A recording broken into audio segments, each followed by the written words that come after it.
Going live. We're live. Okay. Hello, guys. Hope you're all doing well. Hope you've all had an awesome week. Do excuse the round glasses. I seem to have misplaced my usual pair. Good evening, Dirty Faces. Hi, Martin. Hope you're all good. Hope your family's good. Hope you're having a great time. Do excuse the scruffy face as well. Yeah, it's been a bit of the last hour and a half. It's been a bit of a mad panic. Yeah, gonna be doing something soon as a QM for somebody, so that's a bit manic. We've been organising and that. Yeah, I'm good. Kaz is good. Puppy's good. Tommy's with us again tonight. So he's in the background. Any questions you want to throw to him as a serving member of Her Majesty's Armed Forces, as long as it doesn't put him in a position of being awkward. It'll be a minute. I'll just step in your dog's crap. He probably done. Yeah, looks like my little dog's had an accident. As happens. Anyhow, so what we're going to do, we're going to crack on with that. Any questions that you want to throw to Tommy, by all means do. Yeah, where can we go from there? So, first things first, as normal, I'm going to crack into a beer. It's Sunday night, the pub is open, so we'll get that. Hi, John. Hope you're good out there in the States. Good evening, John. Evening, Sam. Martin. On the Guinness again tonight. And, of course, golden rule with Guinness, pour it slow. It does tend to ruin it if you pour it a bit quickly. So, again, any of you that are new to Guinness, the slower you can pour it, the better your pint will be. Okay? Doesn't like to be too disturbed. In actual fact, it's the same with a lot of the ales as well. You get any sort of good gassy beer. You get the traditional ales. I remember when I used to work in the pub, when you got a proper old traditional, if you pull it too fast, you just end up with about 4 inches of head and no beer actually or long. Well, that's the thing, isn't it? Is try not to create a head. You want just a nice, creamy top to it. And as you can see with the Guinness there, you can see where I've got the gas bubbles. Let your Guinness sit until all those bubbles there have gone and it's a uniform dark colour with a nice creamy head. Otherwise, it tastes a bit floury. That's right. I'm not funny. I've got a gingerbread toy on the floor and squeaking it for his. That's Guinness for you. And I'm going to spark up a cigar. Only 2 out of 3. Yeah, we've had it wet and wet. Yeah, and wet. Very wet. Wet, moist. Yeah. I used to love that program, Martin. 2 packets of lager and 2 pints of lager and a packet of crisps. Yeah, so loved it. Yeah, John. Mate. 2 out of 3 days a night. Mate, did you have a good time though? And how did the tart work for you? Did it do the job that you wanted it to do? And have you oxoed yet? Yeah, of course, if it's raining, oxo. Can't go wrong with that.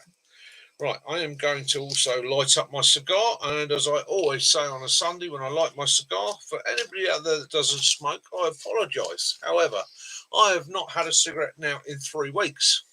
Okay, that's somebody going from smoking about 20 to 30 cigarettes a day to just having a cigar on a Sunday. And I will say, I know they're not everybody's cup of tea, but yeah, these things have really helped me. The nicotine pouches, put one in when I feel that I need a smoke. First thing in the morning, put one in, craving goes. Yeah, if you've tried everything else, and believe you me, I've tried most things, that's an answer. And I know, realistically, it's not actually curing my habit, it's just adjusting my habit because I'm still craving the nicotine. And eventually, I'm going to have to wean myself off these. But it does make life a bit easier. It stops me being a shouty, moody, grumpy old man. And, yeah, makes it easier. But it's Sunday night. And as I said before, I like my cigar. So I'm going to have my cigar. 1, because I like the taste of a cigar. 2, because whenever I have a cigar, it reminds me of my father. Okay? My father used to love a cigar. And so one of my earliest memories is the smell of cigar smoke. I find it relaxing, calming, and it always makes me think of him. Okay, so that brings me to something else I'd like to say.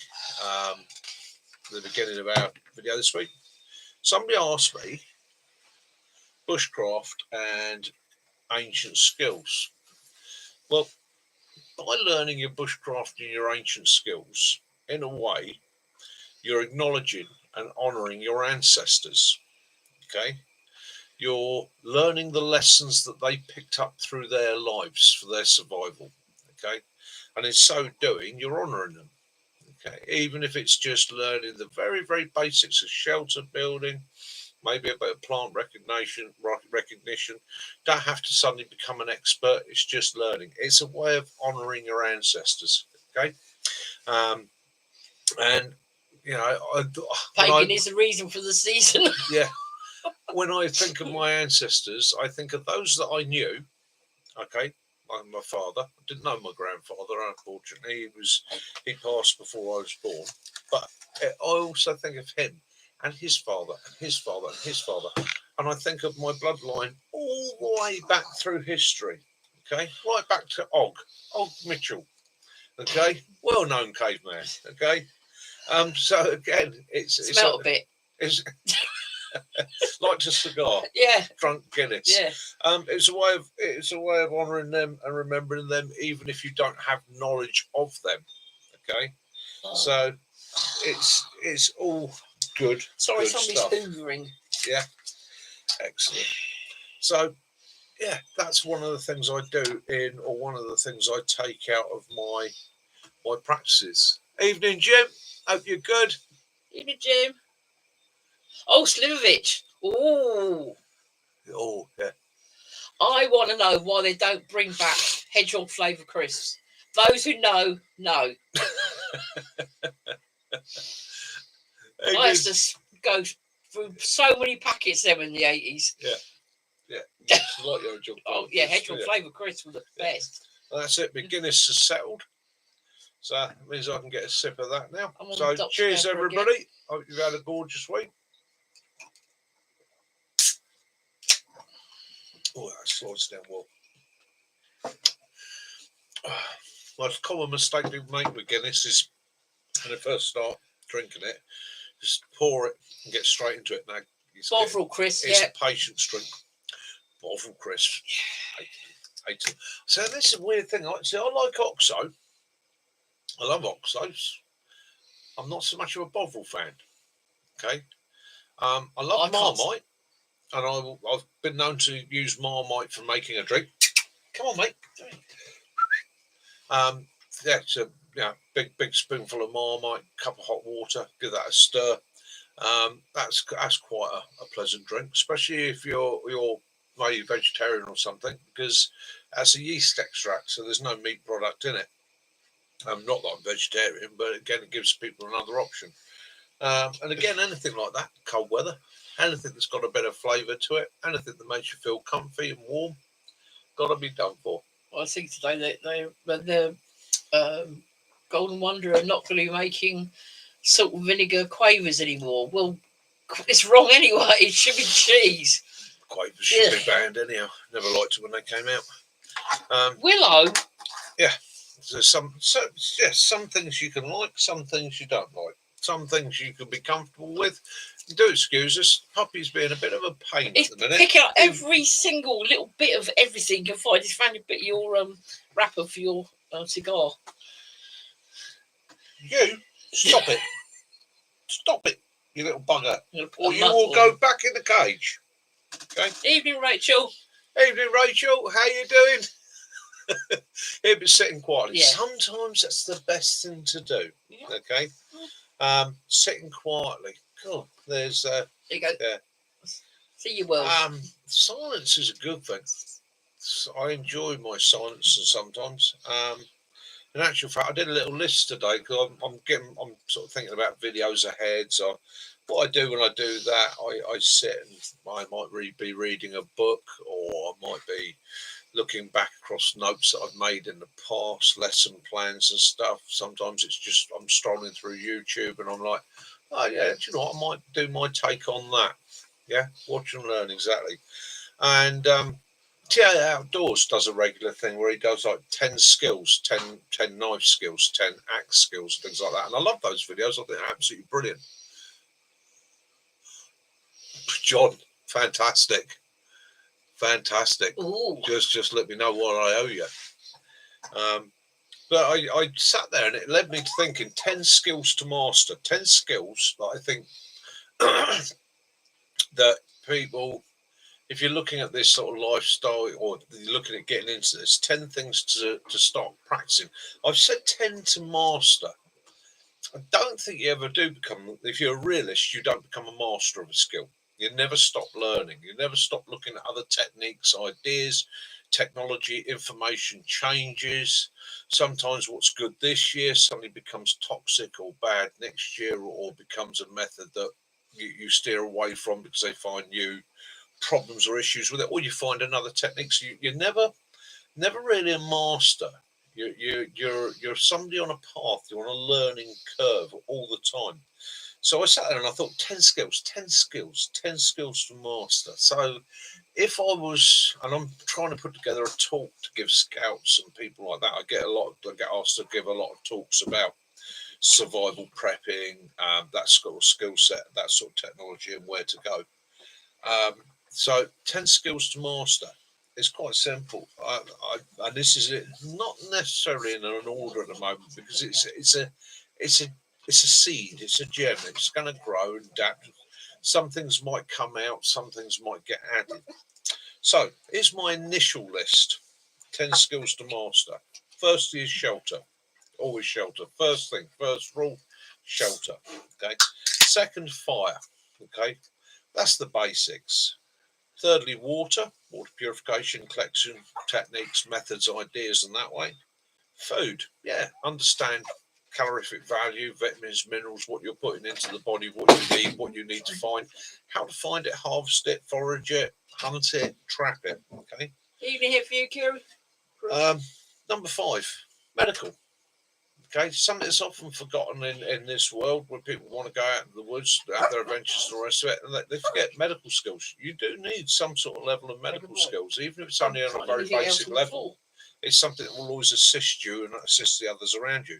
Knowing your own body, how it works, how to fix it, how to repair it, how to manage it, and also how to recognize when something is going wrong. Okay, whether it may be a heart condition, maybe an allergic reaction, being able to recognize that in yourself and treat it. Okay. Number 6, navigation skills. And again, you don't have to be an expert in navigation skills, but some basic navigation skills. Okay. And stick to the simple things. And I'm going to say something now that a lot of people are going to go, what? Simple? Okay, navigate by stars, navigate by the sun, and navigate by the moon. They are constants. Okay. They are quite simple. If you look into the field, they are quite simple methods that will never ever let you down. Combine those with compass skills. Okay. And again, you don't have to go massively in depth into compass skills. Most of the navigation you're going to do in emergencies, rough directioning. Okay. I need to head X direction. So basic nav skills. You don't have to suddenly become the explorer of the Arctic. You just, the basic skills will get you through. Okay, weather reading, understanding the weather, knowing how to read the clouds, knowing how to read the wind. Okay, knowing how to understand how that's going to impact on your environment. That's number 7. Number 8. All right, I put this down as a group. I put this down as geology and biology. Okay, which sits alongside hunting and foraging. Okay, knowing what you can pick up, what you can eat, what you can use medicinally, how to gain protein, what parts of the animal are safe to use and aren't. Okay, there are bits of animals you don't necessarily want to eat or come into contact with in depth.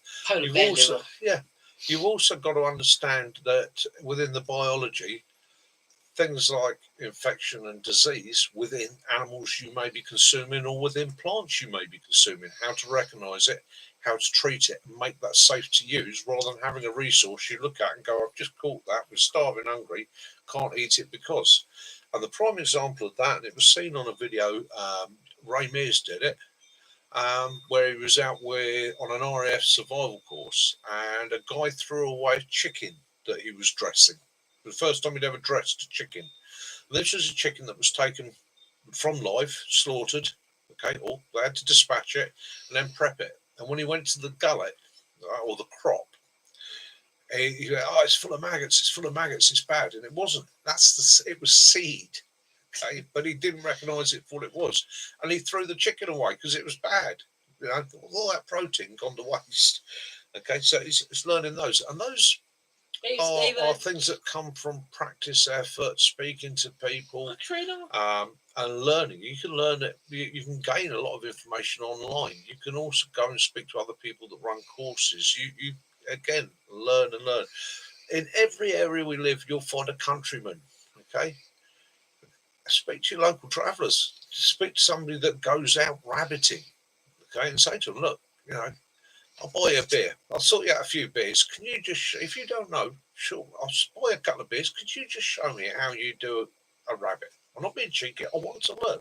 Okay, and you'd be surprised. People are quite open, and they do like to show these old skills. Okay, 9, crafts. Okay, crafts. So I put crafts in here, and that goes back to being able to make bags, do wicker work, repair your clothes, fix items, maintain items. Okay, make the things that you need to know how to use. Okay, so a little bit of basic weaving, understanding the principle of weaving, and pretty much anywhere we go, you're going to find things like willow. Okay, you're going to find things like briars. All these can be used for weaving. Okay, they can make baskets, they can make traps. So learn some basic crafts. You don't have to go down the road. I can't sew for toffee, you know, it comes to cloth, but I've become quite proficient at leather work, the stitching leather. So I've now transferred that back into when I'm repairing a pair of trousers and things like that. I use the same sewing techniques that I use when I'm stitching leather, and I found that my sewing's improved. It's pretty heavy duty and it's going to last a lifetime. So again, crafts. And lastly, number 10, the art of silence. Okay, and this brings me back to what Rachel was saying. The art of silence. Okay, the art of silence is being able to sit, listen, know your place in nature by absorbing what's going on around you. Learn what the sounds are, learn what the smells are. Allow your basic primal instincts to take over, okay, and feel your place. As I've said before, I often walk into a woods and will stop and we'll spend 10 minutes just sat quietly out of the way, allowing myself to become attuned with what's happening around me.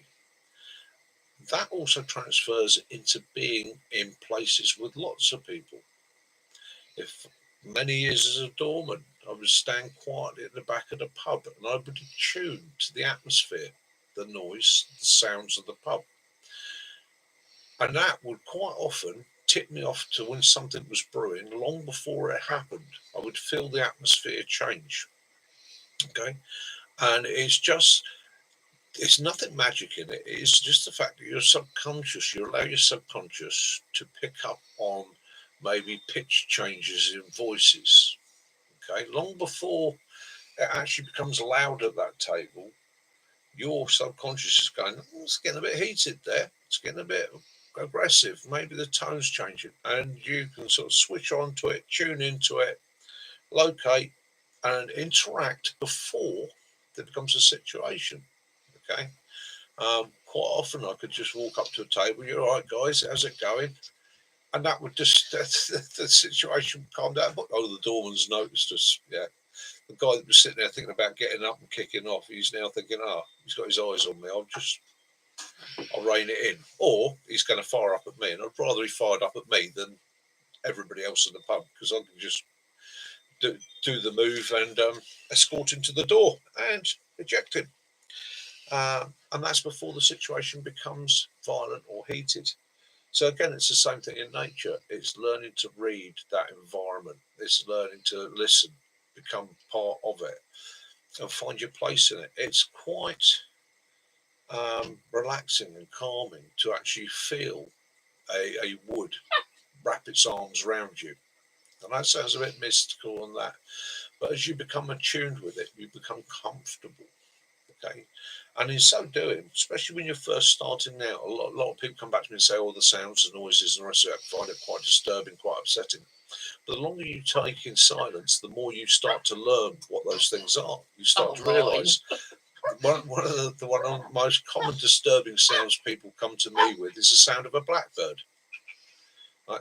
Blackbirds love to root in leaves. That blackbird hopping, rooting around in the leaves, people quite often just, "I can hear somebody creeping around. I can hear somebody creeping around." No, it's a blackbird. It goes rustle, rustle, rustle, stops, goes quiet. There's a root round, rustle, rustle, rustle. And that's one. Little owls, what we call screech owls. Yeah, that's another one. I had a very, very, very large Geordie friend of mine who went camping, decided he was going to go camping on his own. His first time ever camping, went and put his tent up, and phoned me up at 3 o'clock in the morning in his tent, terrified, going, "Hey, what the bloody hell is that?" So I don't know, I'm in bed. "What is it?" He said, "Hang on, I'll hold my phone outside." It was a little owl. He'd obviously set up within the little owl's territory, and the little owl was only probably 20 feet above him, going, "Oi, sod off. Where are you? Go away. I don't want you here." Okay. So I was able to say to him, "Mate, it's just a little owl. This thing's is tiny. It's not going to do you any harm whatsoever." Yes, Dirty Face, you just said about nature. There's an earthquake in Cornwall today. There was one in Ireland last week. Yeah, there we go. See? It's And there you go. So earthquake in Cornwall. It does happen in Cornwall. Do get earth tremors down there. It's on granite. It does have a fault line running through it. In fact, I've got a couple of fault lines running through the UK. One comes right up through where I live here. It's not what part of the main Eurasian fleet. Eurasian. That's the term. Plate. Okay. But there are fault lines all over the place, and because they're not part of the main faults, we tend to think, but they are little lines through. And Cornwall being on granite, okay, very solid substrata, that tends to be noticed through there. Yeah. Evening, Benny, and it's not our fault you're drinking. Yeah, Benny, don't blame me, mate. Yeah, Rachel, fat wood collecting. Okay, fat wood collecting. I'm going to be doing a video very shortly on fat wood collecting because fat wood is a wonderful resource. I'm also going to be doing a video on coming back to fire again and going through the process. Now, fat wood is a wonderful resource if you got it. Okay, if you can, if you've got pine trees where you are going to get fat wood. Quite simple. Fat wood comes either off the lower branches of the tree that have died, and as the branch dies, the sap retreats back down the branch to the knot where it joins the tree and it collects there. And also, if you find dead pines, what happens is the sap sinks under gravity back into the root structure and collects there. And as the pine sap breaks down, it breaks down to its constituents, one of the main chemicals being turpentine. Okay. That turpentine sits and gets held in there. It's a wonderful resource. So if you've got a large pine woods near you, start having a look for old dead pines and especially pine stumps. Okay. Good evening, now, Ray. If you have permission or the ability to, dig that stump out, work around the bottom of that stump, and you're looking for the hardwood. You can literally probe for it. You can take a knife and poke the pine. Where the pine's soft, no use to you. You'll go in and it will feel like you've hit a stone almost. Okay, that's going to be your sapwood. When you start cleaning it up, take all the light stuff off, and the darker and more orange it is, the more likely it's going to be your sapwood. Have a smell of it. Okay, and if you get that turpentine smell, yeah, that's going to be your fatwood.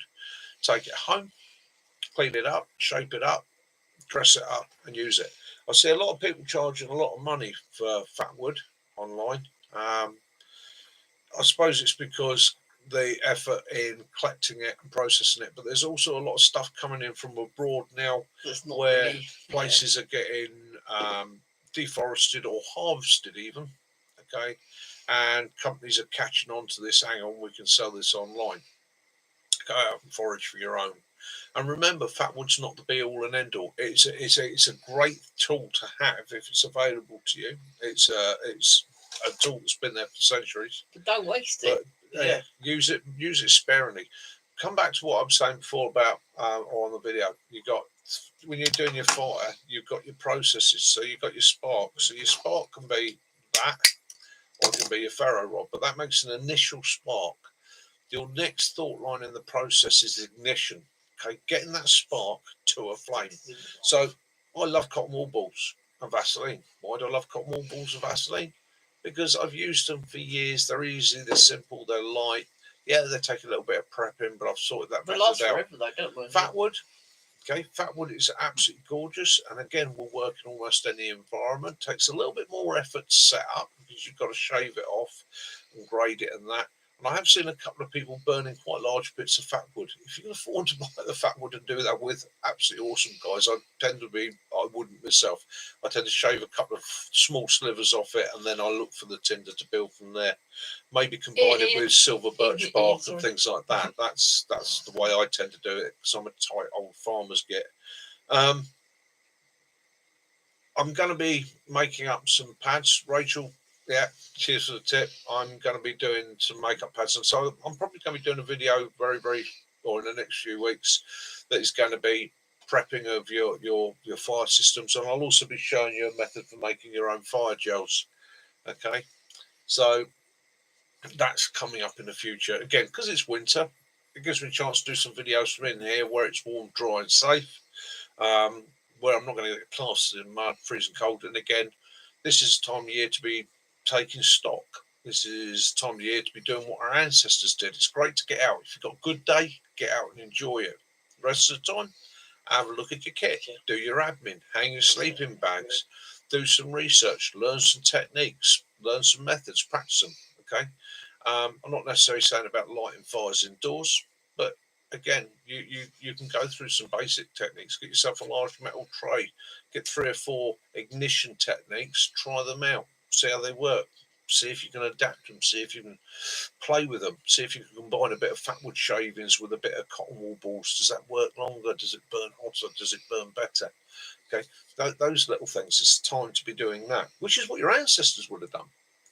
Okay, we go back, they'd have been out there trying to hunt and all the rest of it, but they'd have looked out that door and gone, do you know what, we've got some food put by, and it's goddamn awful out there. We're going to go out and catch colds? No, we're going to stay in there warm. Let's sharpen our knives. Let's sort some skins out. Let's, it's a time for learning and practicing. Okay, the days are short, light is weak. So even sticks. Yeah, Sticks is in the bath watching you. Sticks in the bath, mate. Oh, bath. So, I keep topping out. Chill in the bath, can of beer on the side. Yeah, cheese and pickle sandwich. Yeah, I've been there. I know that feeling. Yeah. So this is a time for learning, practicing, and if you get good days, and now some of the best days in the winter. I mean, I love frosty days. I love those clear, bright, crisp days. Okay, when the air almost cuts through your lungs. The grass crunches. Grass crunches, yeah. You get the crystal clear nights where the stars become alive. That's John. That's what I meant to get today. Exactly what I'm going to go down. Yeah, so it's that time for learning, enjoying, and also passing on knowledge, storytelling, and things like that. Exactly that, Benny. Benny was saying that he's going to stop using turps because in a survival situation, where you're going to find it, and that's the same with a lot of things, isn't it? Food, etc. Natural turpentine, Benny, you can find, like I say, in the pine tree roots. That's what gives you fat wood. Okay, but again, yeah, I agree with what you're saying there, and you're right. Yeah, practice some of your wilder skills. Okay, but the other thing is, Benny, is to have the prepper mindset, to have that fallback. The survivalist.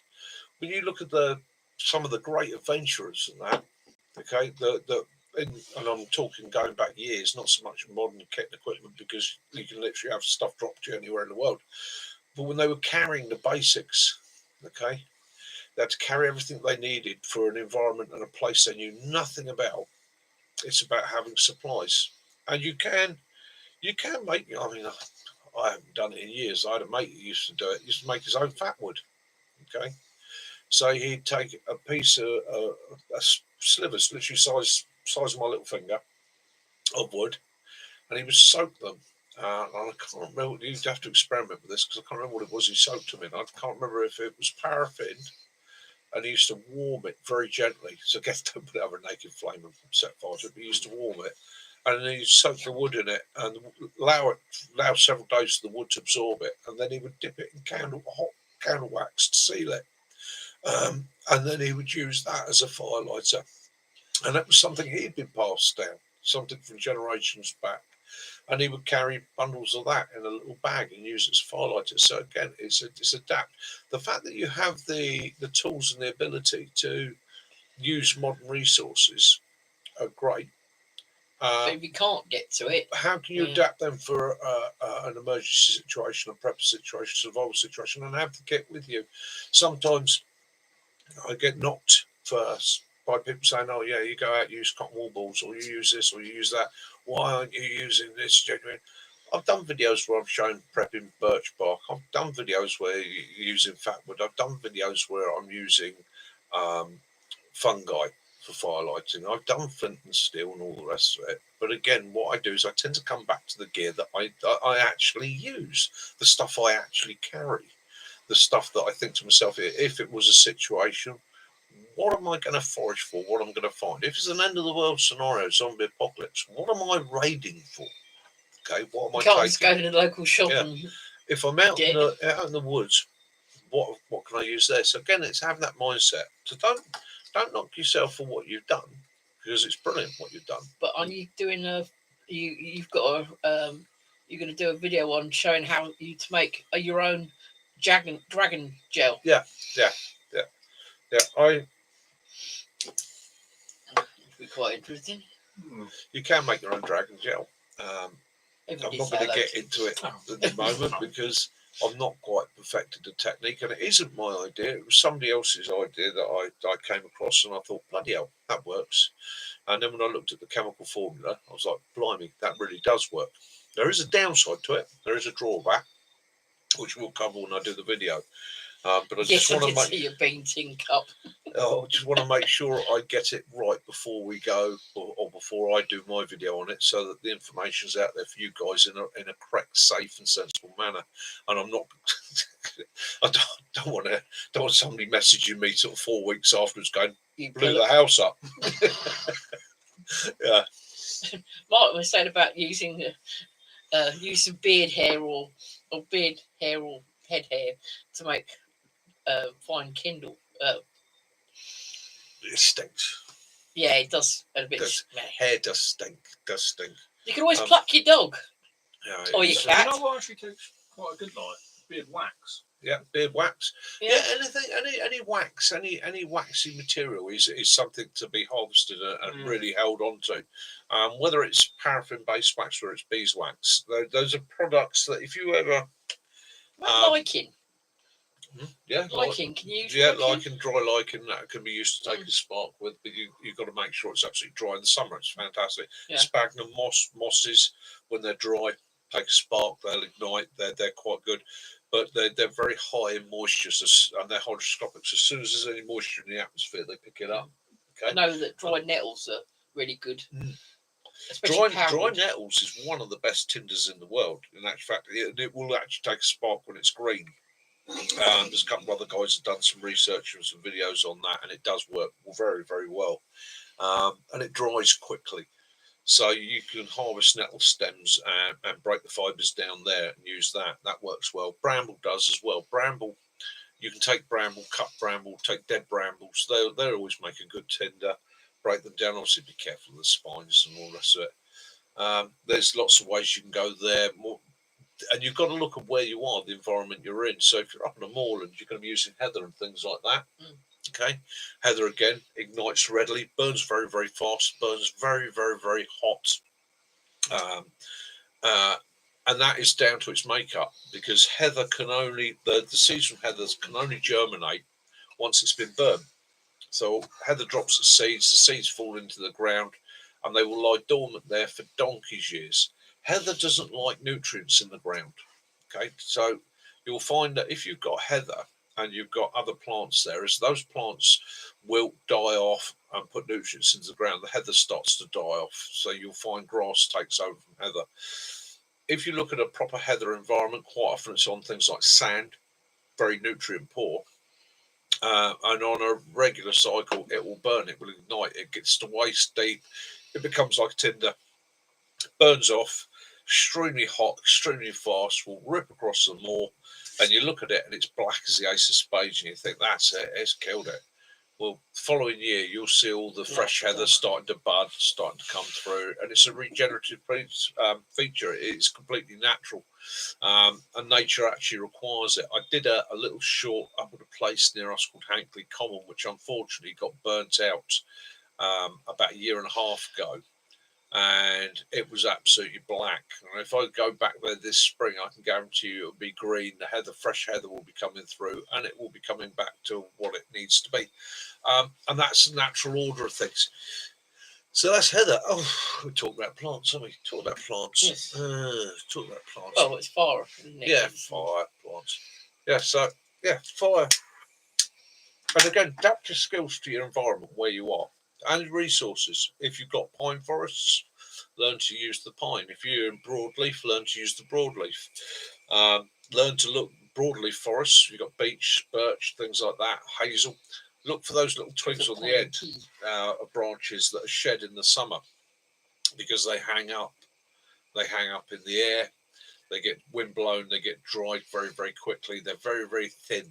Okay, they are a millimetre or two thick. So even if there's a little bit of moisture on them, they're going to take a flame dry very, very fast. And you can harvest great masses of those, even if they're on the ground. Now, people, excuse me, I've got indigestion. People always say to me, don't harvest wood from the ground because it's wet and all the rest of it. Okay, but if a branch is on the ground and you go to the end of the branch and there's lots of twigs and that hanging up in the air off of it, harvest those. Okay, and once you've got your fire going, once you've gone from spark, ignition, your tinder's on there, you've got your tinder going, you've built up to your sticks, you're starting to get a lot of heat. Start to surround it with your damper logs, let them start to dry out. And I'll do a video on it. I'm going to do a video up the woods burning some green beech. Okay, because it's to demonstrate you can make a fire, you can burn green wood. Okay, if you get enough heat going underneath it, it will ignite, it'll work. It makes a slow fire, and in actual fact, you can then use that slow fire to your benefit. So, in these cold winter months when you need to make a fire that's going to last all night, by using a green wood, you can use logs that will literally keep the fire in all night long. It'll burn very slowly. Now, it doesn't give off a massive amount of radiant heat, but it does give off heat, and it gives off enough heat to keep you going. When you've got that core there, you can then build on that. So if you suddenly need, blimey, it's dropped an extra 10 degrees, we need to increase the heat, you can feed sticks under it, which are going to ignite in the coals, speed the fire up, and build it up. And again, it's all playing with it. It's all methods. First time somebody said to me, use green wood in a fire, I looked at them and choked and was like, I'd always been taught, use dry wood, don't use green wood. The guy showed me the technique, and I was blown away with it, because he literally took two branches that sort of diameter, 4 foot long, and kept a fire in all night that kept us warm all night. And as he educated me, the technique wasn't so much to make you super toasty warm on taking clothes off. The technique was to keep you alive. It's to generate enough heat that if need be, you can sit up right close to it, over it, and just keep your fingertips, your toes, and your body warm. Okay, keeping it at an ambient temperature. Okay, and surviving the cold. And that's where sometimes we've got to break these things down. Sometimes it's you've got to find that line between, or think about it practically. It's in a perfect world, we're snug, we're comfy, we've got the perfect bed, we've got the perfect environment, we're lovely, we're toasty, and we're comfortable. And if anything, we're taking our jacket off because we get too warm. in a survival situation, you might not be warm. Okay, you might be warm enough to keep you alive, but you're not going to be. Oh, this is comfort. You're going to be sitting there going, "Oh, bloody hell, this is a bit rough," but you're not freezing to death. Okay, and the same thing with your sleeping in your shelter. You know, the shelter's a bit drippy, but it's keeping the worst of it off and allowing me to keep my body temperature up. I have to think practically like that. I know what you mean about that, Rachel. It's quite when you can see places and you can't actually get access to. Yeah, frustrating. I was going to say that I saw a video the other day. It's quite interesting. I think it was from Canada. You know where you chop the log, split the log, to make a candle. Yeah. Oh, Swedish Firelock. Twilight, that's it. But what he'd done, the way the bloke had put the log back together again, it meant there was like a square centre. Oh, the guy that made the candle. No, he actually hung a bar with a fish, and he cooked a whole fish in one of those fire log, you know, the thing. Yeah, but it's the way he put Well, where he put the. Obviously, you split it like that, and then you put it back together to do the fire. He'd done it in such a way that as he turned it, it left the square opening in the centre. Yeah. He was able to hang the fish down inside the log, so he got heat from the log, but he was also cooking his food as well. Interesting technique. I'll have to get you to show me that video. Yeah. And there's where are we? Yeah, because I picked up an item today. Or an item come today. I'm going to give one to Tommy to see what he thinks. We'll have explore that. So, bungees. Somebody said to me, bungees. Now, I don't do a lot with bungees on my videos, and the reason I don't do a lot with bungees is because the old military issue bungees with their metal wires on the end go bing, and invariably guaranteed to hit you like a fish hook. However, I have found a company online, Amazon. Yeah, Amazon. Okay. I'll put the. I'll add a link to it. Right, Savage Island. That's it. Okay. Now they make these bungees. Okay. Now I haven't tried them out yet. I've got to give them a go, see what I really think of them. But what I do like about them is they're a hard plastic. Okay, and they're a bit thicker. Yeah, they're a bit thicker. They're less prone to stabbing you and catching you. And they're designed quite well here. So the idea being, if it does come off, it's not going to stab into you. It glances off. The elasticity is pretty good. Okay. And 10 of these was? I think it was, believe it was $9.99. $9.99. So it's about £1 each. Yeah, work about £1 each. Let's just do a quick. Just don't take the. Yeah, so I'm going to shorten up on that so I don't ping anybody. I'm just going to, because they're plastic. Yeah, Tommy's doing exactly the same this side of me. I feel like I'm in the middle of a war zone here. Don't. Right, so they're not breaking. So yeah, I think they're. I quite like those. I don't know about you, Tommy. I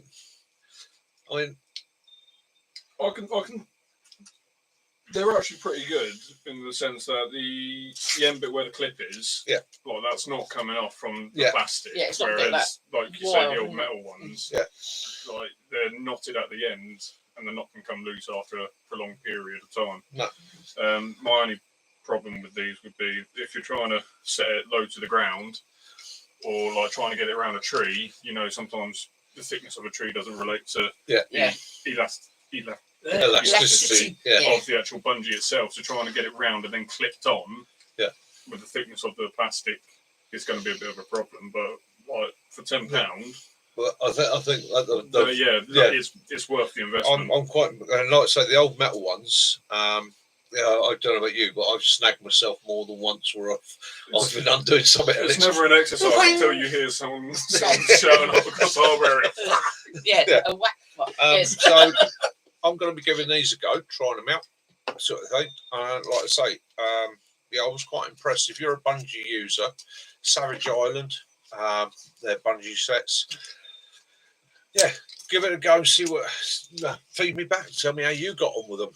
The other thing is, it's plastic. So, from a survival point of view, I can't set fire to metal.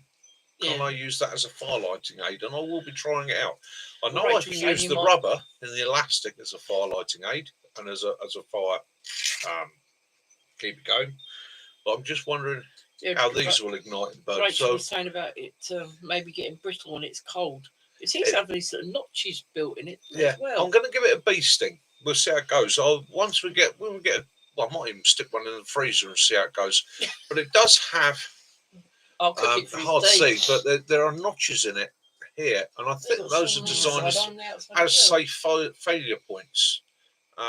It might be that they're designed so that in the event it does fail, it fails in a manner that it's designed to break where it's designed to break. I'll be giving those a go. I definitely prefer that to the old metal tipped bungee. I think that's going to be a little bit safer. I think the hammers of those ones came, we ordered them yesterday. The good thing about the metal bungees though is that if they do break, you've got a bit of metal which you can turn, like survival for example. If you take the protective coating off that metal bit, sharpen the end bit, you've got a fishing hook right there. Yeah, true. That's what I'm thinking about. See, and again, this is how we go with these things. This is how we. You put an idea in the pot, and everyone has a little their own take on it. It's good though. Yeah, for what it's worth.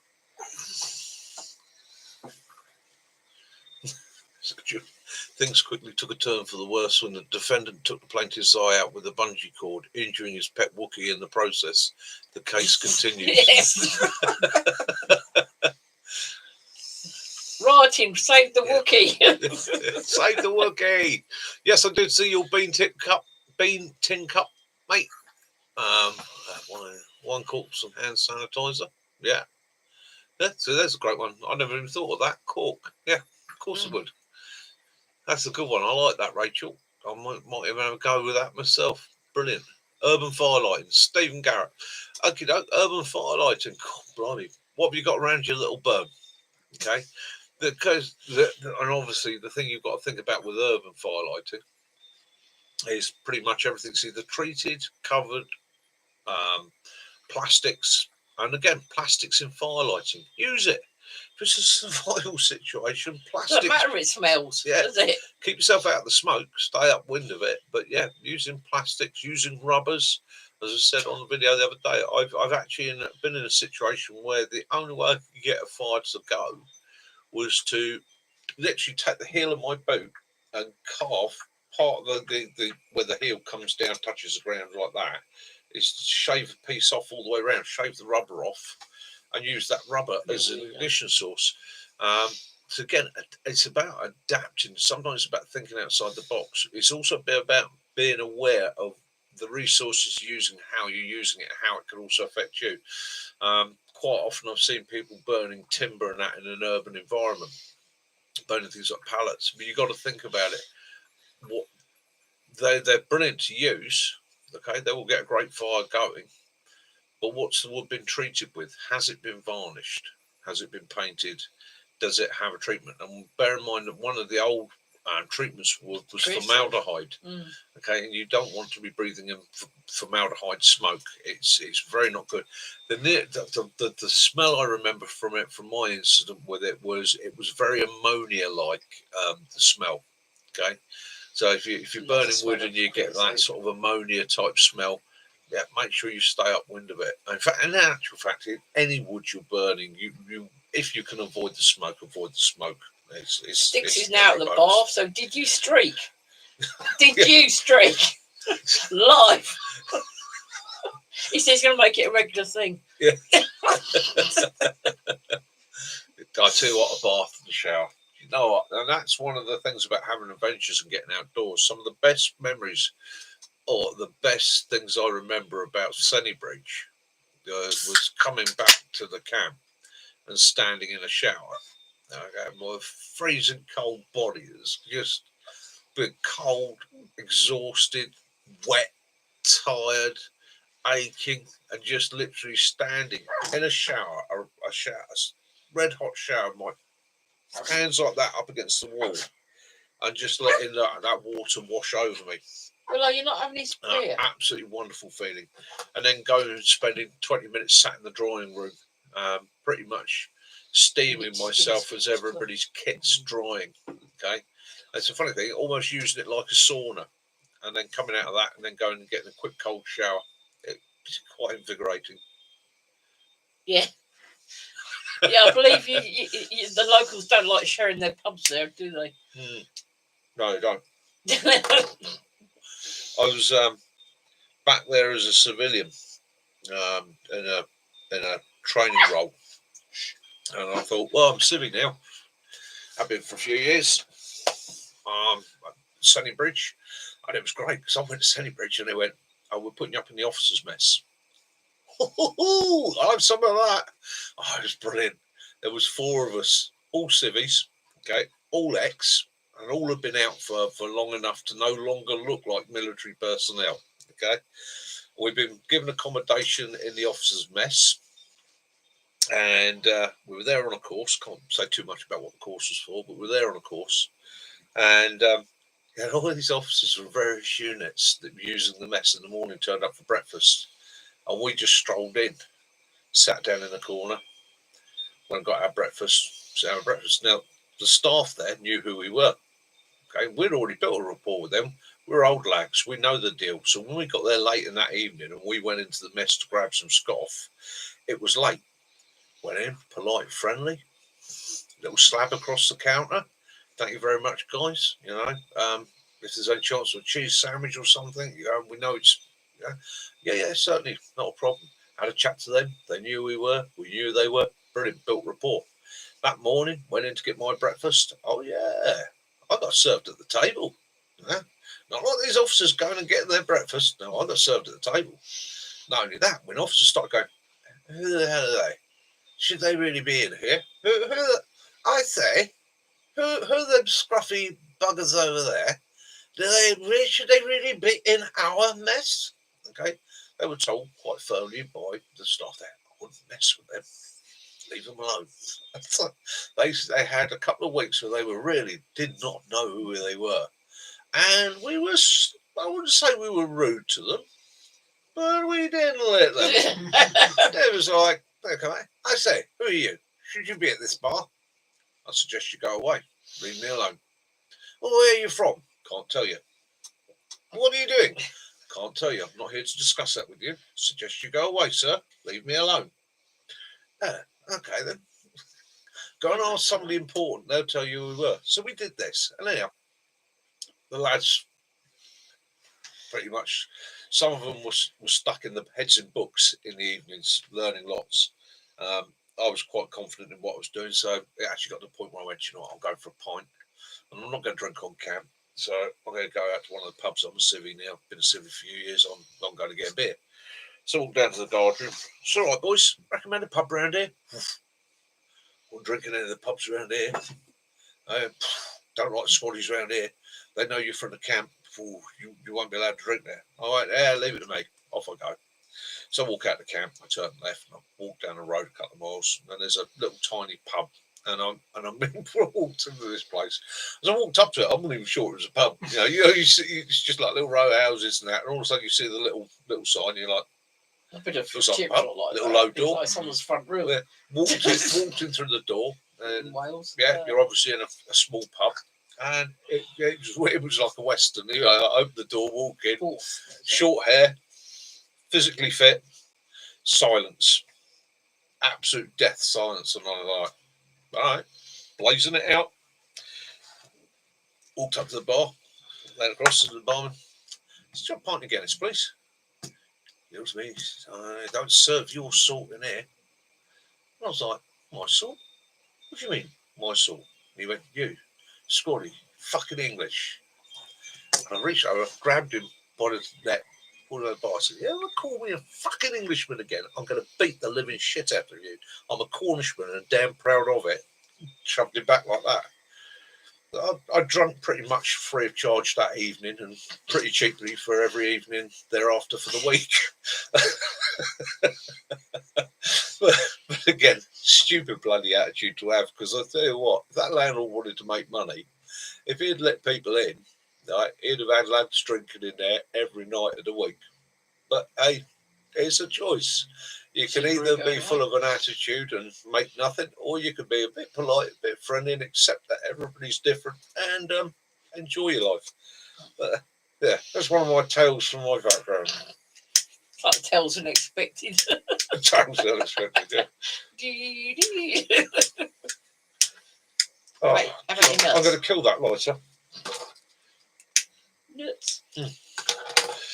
Yeah, so there you go. So that was Wales. And at the end of the week, or the end of the course, we were pulling out on I think it was a Tuesday or Wednesday morning. That was finger. So we basically, the night before, once the meal service and that was done in the evening, the mess was shutting down, starting to wind up, that we held back. By then we got to know the names of all the staff there. So all the ladies got a box of chocolates from us all. Okay, and the guys all got a beer or two as a thank you, because they treated us well. They looked after us. We had great food, great staff. We had some giggles with them as well, especially with the officer class that were in there. Yeah, well, that's why I like working for the booking cell, because if the school, the different units wanted you to, put their paperwork through, we got biscuits, packs of treats, thank yous. The donuts, donuts. Yeah. You get Crispy creams. Krispy Kremes, that's it. Yeah. Biscuits. Donuts, what you Yeah. But especially certain RAF Odeon. Yeah, and that was the thing. It's we treat them with respect, treat them politely, treated them well. We got great service from them. So if there's anybody out there that was ever in the late 90s, very early thousands, based at Sunnybridge on the mess staffs out there, cheers guys. It was great fun. We had a good couple of weeks. We certainly upset a few officers, didn't we? Stephen was saying it's the same in Southern Ireland, but then again, we found the same in when we went to Southern Cornwall. Could be a bit like that. Yeah. It's all over the place. Yeah. You'll always, no matter where you go in the world, no matter where you go, you'll always find somebody that is that caught up in the history. And let's face it, no matter where you are in the world, history is history. It's in the past. Last thing my father said to me, or last thing my father taught me before he died. Okay. I had quite an in-depth conversation with him. Me and my father were quite estranged for a lot of years. I regret that. I really do regret it. And towards the end of his life, I got to speak to him. And I told him this. I told him how much I regretted and thought I could have been a better son to him. And he looked at me and he said, "Don't be a fool. Okay? Only a fool wastes their life thinking about regrets. The only thing you can change and alter is tomorrow. What's done is done. Move on." Okay? And that's something I wish that the world would learn in general. What happened in the past happened in the past. It wasn't all good. It wasn't all bad. Okay? But it happened. It wasn't my fault. I wasn't involved in it. It wasn't Tommy's fault. He wasn't involved in it. It wasn't Kaz. She wasn't involved in it. If it happened today, we would probably some of the first people stand up and say no. Okay? But it happened. We accept the fact it happened, but it wasn't us. It wasn't our fault. It's in the past. Move forward. Let's change the future. Okay? Let's not dwell on things that happened yesterday, because there's bugger all you can do about it apart from improve tomorrow. Yeah. Hi, Jason. Ian. Hi, mate. So getting that. Anyhow, what have I been doing this week? Well, okay, it's all winter, isn't it? Anybody know what that is? Does anybody know what that is out there? It looks like a Malteser. That's one of my favourite things this time of year. Chestnuts. Okay. So chestnuts. I said to Caroline, I'll do a little bit on chestnuts because they are one of my favourites. Okay. Whether you forage for them like we do and harvest them from the wild, or whether you go out and buy them, okay, these are a brilliant resource. Don't think congers are those. Yeah. Right. So chestnut trees. You've got a horse chestnut. You've got a sweet chestnut. Sweet chestnut can normally be told. The leaves are fairly similar, not exactly the same. Okay, the conker is larger and rounder. Okay, the cone that holds it tends to have thicker spines. These tend to come in pairs, sometimes threes. Okay, and the husk that holds it has very, very fine spines. Will still stick you, by the way. So let's talk about chestnuts. What do I know about chestnuts? Right, chestnut tree. Okay, to identify a chestnut tree, you're looking for a large tree, a big tree quite often. Okay, they were coppiced years ago, so you will find areas of the country where it can be very, very densely packed, where there's a large bole or stump on the ground and lots of growth coming off of those, very similar to hazel. Okay, they used to be coppiced, and the timber was used in fence making and building. Now, interesting thing about the chestnut tree is that as it grows, the fibres of the wood twist like that. Okay, so it can be a bit of a spitty wood in a fire. It does burn well though. It does make nice fire. The identifying it, the leaf is a serrated leaf. It's quite long. It's 6 to 8 inches in length, quite narrow, serrated. It's got a yellow rib down the centre. Okay. Now, things to know about the chestnut tree. Yeah, mine. It's an ancient. Okay, this is an ancient tree. It is not a native tree to Britain. Okay, it's been recognised as a native tree because it's been here for so long, but it's not a native. It was brought here by the Romans, and the Romans held this tree in one of the highest respects because of its food capabilities. Okay, it's food giving. It's also quite medicinal, and everywhere the Romans travelled, they planted oak trees. Now, when you look at your oak tree and you're next out in the woods and you see that massive old oak, remember this. Oaks grow and live between 700, okay, and 2,000 years on average. Oak tree. Oh, not oaks, chestnuts. Sorry, chestnut trees. Between 700 and 2,000 years on average. There are chestnut trees. There's one in Italy which they've dated it to over 4,000 years old. Over 4,000 years. You think of the history of mankind. When you look back at that and you start thinking 2,000 years, so that big ancient old chestnut tree that's up in that woods that you know of, they're carrying millions, might well people have been planted by the Romans. All the people have been fed off it. And all the people that's fed. Chestnut trees are lovely, they give shelter. Okay, and again you got the fruit here. So when you harvest a chestnut, okay, when they're fresh off the ground, or you've just harvested it off the tree. Now I tend to pick up off the ground. When chestnuts are ripe, they shed, and you've got a race. You've got to beat the squirrels. Okay, it's as simple as that. You've got to beat nature. So when you open a chestnut, okay, you have the white centre. Okay, simple as that. Now, when you when you peel a chestnut, what will happen? I'll show you. You peel the chestnut, and you are left on the chestnut with this brown pith here. It's furry. Okay, that's its last defence to stop things from eating it, because it is a seed. Okay, and that pith is absolutely foul. Leave it. It will make your mouth shrink. Now, when you cook a chestnut, that pith cooks off, it disappears. What you then do is you take your harvester or your foraging knife and you can scrape the pith off. Now, if they're green, i.e. they're very, very fresh, it comes off quite readily.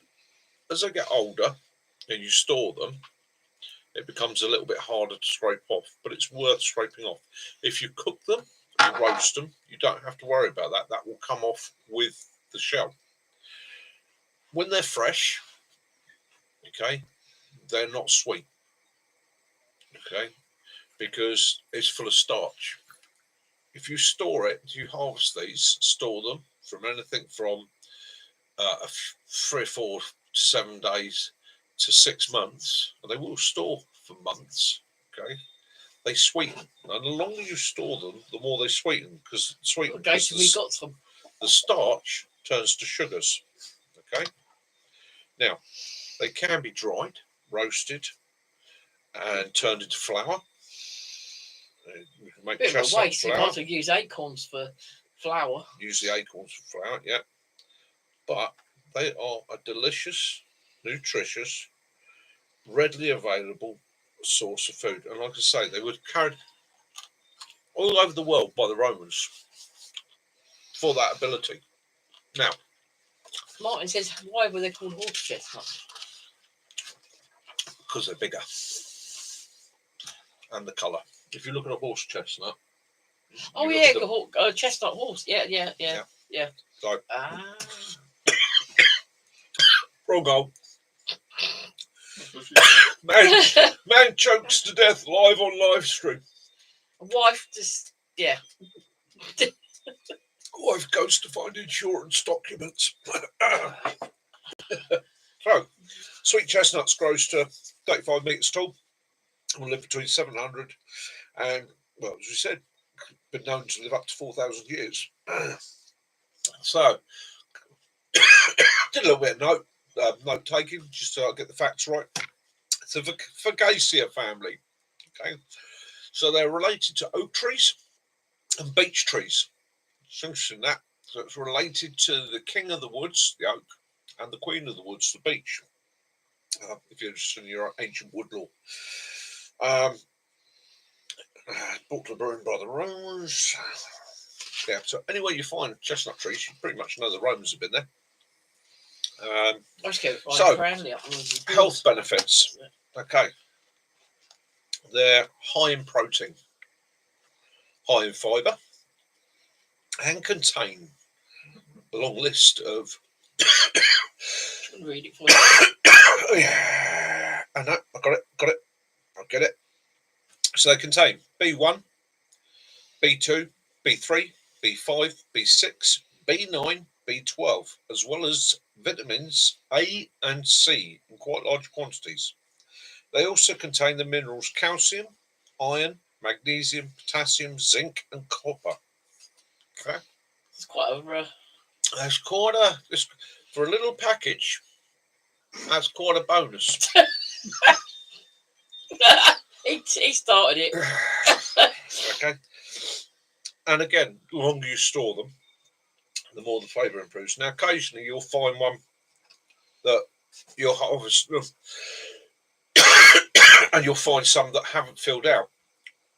You'll basically, when you open it up, there'll be the little brown sack, and it will have nothing in it. The nut won't come to it. Flavour. That is purely. There's nothing wrong with the tree. That is, actually, anything you want to look at it, maybe man's input, because when the tree was in flower, it wasn't pollinated fully. Not enough bees. Okay, so not enough bees. If it wasn't pollinated fully, you know, every single one of those comes from pollination of that flower. Okay, so if the bees didn't reach that flower for whatever reason, or that flower was damaged, you're not going to get your chestnuts. So again, if you know beekeepers and you've got chestnut trees near you, yeah, get them to put a hive. John was just saying that near the chestnuts and help them to. It doesn't. Is any of the chestnut trees left in the US now because they had a blight? Yes, and it doesn't take. So all those big traditional trees are getting blights. You've got Dutch elm disease. You've got dieback. Yeah, and again, a lot of these diseases are spread by man through movement of furniture, timber, materials. Cheap hardwoods from other countries get shipped in. They're not treated. Yeah, it brings disease, bugs with them. You know, you look at some of these insects, some of these blights, some of these problems. It only takes one insect to lay 1,000 eggs, and that's the problems here. They're off flying around, spreading it. The Dutch elm. When I was a boy, we had the elm tree. And I used to see the elm. There was a row of elm trees at the bottom of our garden, and I watched those elms over 10 years die off to nothing. And it meant I've never seen No, I do still see elms, but they only grow Very to rarely. a maximum of about sort of 10, 15 feet. Once they get above that, they're pretty much They're done. quite spindly, aren't they now? Yeah. And that was an ancient wood. That was a wood that we'd used for thousands of years in timber manufacturing, elm floorboards, things like that, elm doors, elm timbers. Never come back.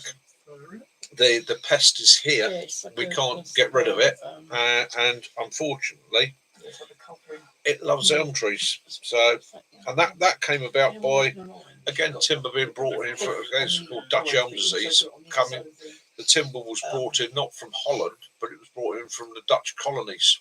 Okay, and it brought that bug with it, and it just completely eradicated the elm tree in the United Kingdom. Because there's no predator, there's nothing to eat that bug. And again, we think to ourselves, well, okay, so bring the predator in. Well, we've tried that in the past all over the world. You got to look what happened with cane toads. Yeah, in Australia. Okay? Yeah. So again, you got to be, once it's done, it's done. Yeah, I'm like you, Rachel. Yeah. I remember, especially this time of year, seeing street vendors selling the chestnuts. Yeah. I mean, I remember our local sort of Asda used to have someone outside there. You see him with the brazier doing the nuts. And horse chestnuts have their use. They can, again, it's another plant like the acorn. Has to be leached. Would this, if that dries, the skin and the fluff? So the skin and the fluff, it is a tin. It is it's another tinder. I was going to say, how quickly does that light up? Oh, very quickly. Yeah.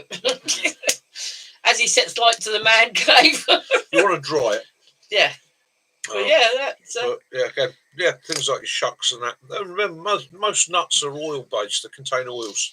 So you things like hazelnut shells, once they're dry, there's another resource. You've got so you're eating from it, but you've also got that. But using that for, like say, tinder if you dried it out. Yeah, you don't. So there's no waste to it, is there? You don't throw away anything. One of the things that used to happen a lot in the old days is things like acorns and that. When they were shucking those, they would be spread on the floor. Because they're full of tannins. And because they're full of tannins, it acts as a natural insect repellent. So where you going back to a time when you had earthen floors and you'd be putting things like rushes and that down on them, by putting things like oak leaves in there, by putting things like acorn husks and that in there, there's a lot of tannin and it helped to act as an insect repellent. Well, Martin's just saying that there's a veteran horse chestnut tree on a National Trust Hewenden estate in Buckinghamshire. It's got a girth of 24 feet. Yeah. That's a big old tree. Well, that Italian one I was talking about, you can look it up online. It's called the 100, I think it's called the 100 chestnut tree. It's in Italy. And the legend goes that a queen and 100 knights used it to shelter from a storm. That's one of the oldest, that is the oldest known chestnut tree in Europe. So again, it's these things are amongst us. They're out there. With time, one of the things that always fascinates me is how my mum and my grandparents' generation. This was hi Mac, how you doing, mate? It was originally a staple. Collecting the chestnuts. Again, people love some chestnut or sweet chestnut? Sweet chestnut. Yeah, that's what Ray was just saying. Yeah, sweet chestnut. Horse chestnuts are conkers. Okay? Yeah, that's it. So sweet chestnuts. Yeah. Yeah. So again, our ancestors would have harvested these in their thousands. They would have literally harvested them, bagged them up, stored them as a protein source and a vitamin mineral source throughout the winter. It's something that can be cooked very simply. Again, if you're going to cook these, you can do it on a pan, skillet, okay, or you can. When we were kids, we used to have an open fire. We used to put them around the edge of the hearth or around the edge of the fire itself. So all you want to do is make a small hole in it with a knife like that, or you can cut a slot in it, and then you roast it. Okay, and what happens? You'll know when it's cooked because the shell will split and it'll open up. As kids, quite often we would slip one in that we hadn't pricked, knowing full well it would explode and launch across the living room, frightening the life out of the dogs, making the old man jump, spill his pint, making my mum curse and swear. The only problem was, occasionally, the one that would launch across the room would also have been there too long, so it started to smoulder. So it was like a chestnut tracer going across the room. But yeah, you should do. Yeah, if you're crew, you got to try them. Do you think if we all go out and think, God, you know, he's put that seed in your head about how, you know, natural resources with like the sweet chestnut. Yeah. If we all go out and get them, then when no one have a chance to. Well, the thing is, they were a ready source of protein, and they will store. Keep these dry. It's the same as hazelnuts, isn't it? Store them. Used to put them into bags, like Hess's bags, and just hang them, keep them dry, and they will store in their shelves for pretty much all the way through the winter. I mean, I've kept them 6 months, and I've heard people keep them for years. I've heard people pickling them. But at the end of the day, it was a source of protein. It was a resource you can use. And it's when we come back to nuts, it's not just the chestnut. You've got cob nuts, hazelnuts. No matter where you are in the world, look at your environment. Look at the nuts you have. Nuts are a brilliant source of protein. Okay, and some nut species you will hear you can't eat those. Acorns. You can't eat acorns. You bloody well can. You can, and it's quite nice. I've battled this time and time again with people. No, you can't. They're poisonous. They're not poisonous. You've got to leach them. Tannin in them is toxic. Okay, but our ancestors would harvest them by the thousands, and they would leach them, clean them, make flour from them.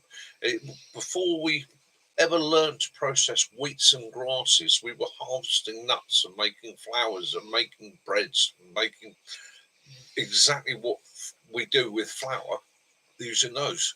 When you dry roasted them or salted them, and you put a bowl of them with peanuts, and you did a blindfold test, you wouldn't. I did it for Jason the chef. I leached. And I did a very quick leach. And really, truthfully, it's something you want to do over days. But I literally did it over a couple of hours, boiling them. So you boil the acorns, the water turns black, drain it, refill it, boil it again. And you keep doing that until that water comes out clear. Okay, once you can boil it for 10 minutes and it's clear, it's leached all the tannins out. Okay, then all I did was took them out from there, dried them, hot pan, toasted them gently in a hot pan until they browned up a little bit.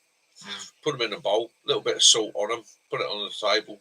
Jace was very dubious, tried it. It was actually, do you know what? It's like peanuts or hazelnuts, same texture, same Himalayan salt or very pleasant. And again, could be eaten like that. It's a source of protein, source of carbs, a source of sugars.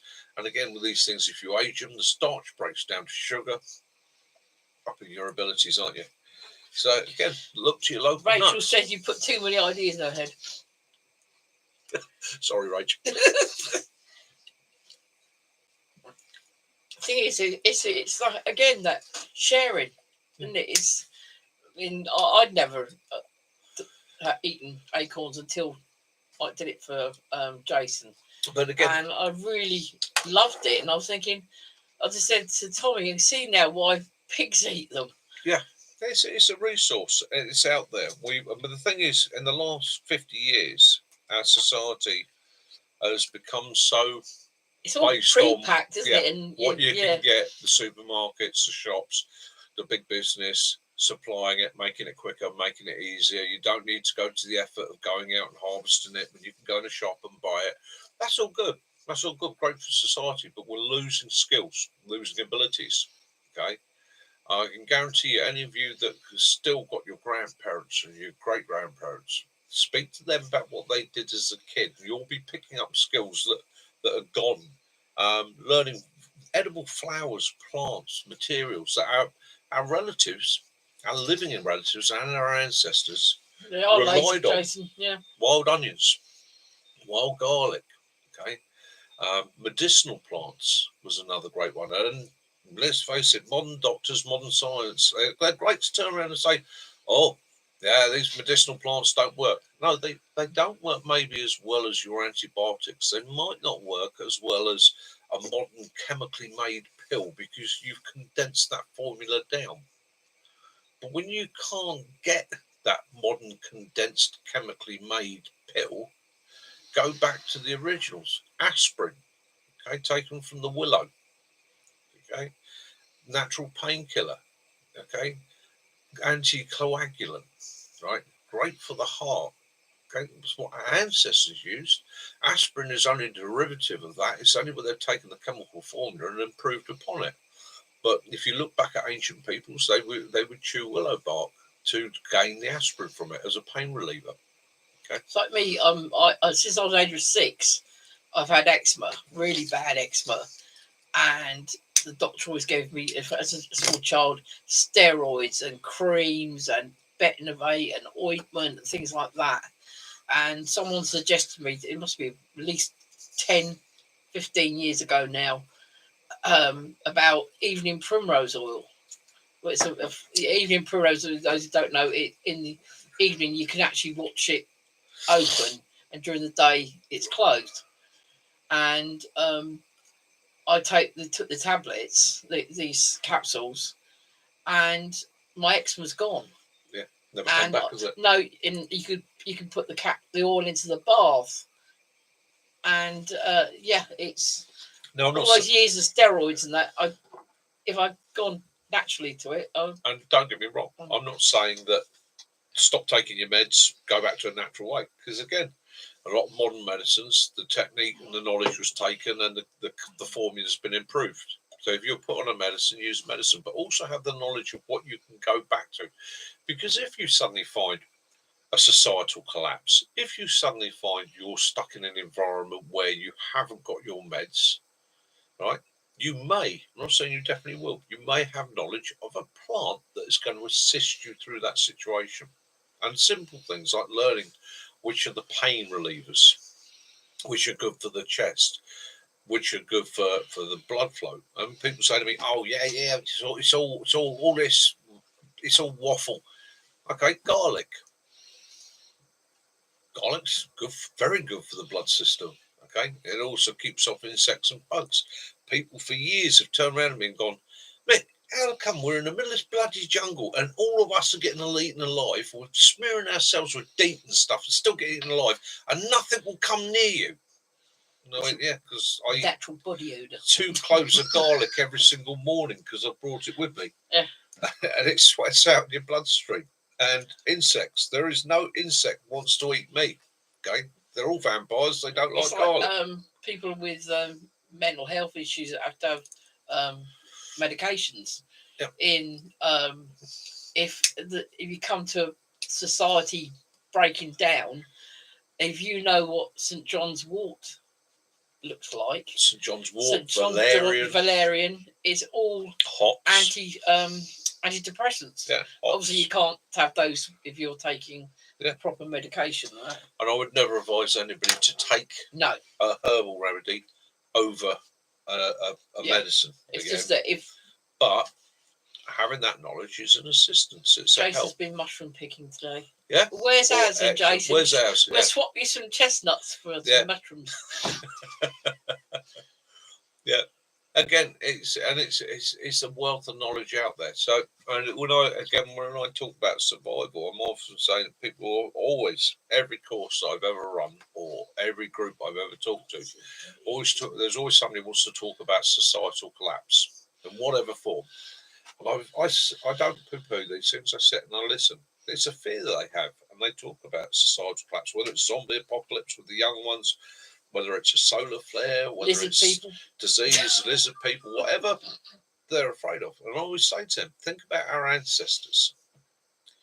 Your ancestors, your bloodline, you are here today because Og and his mates learned about fire.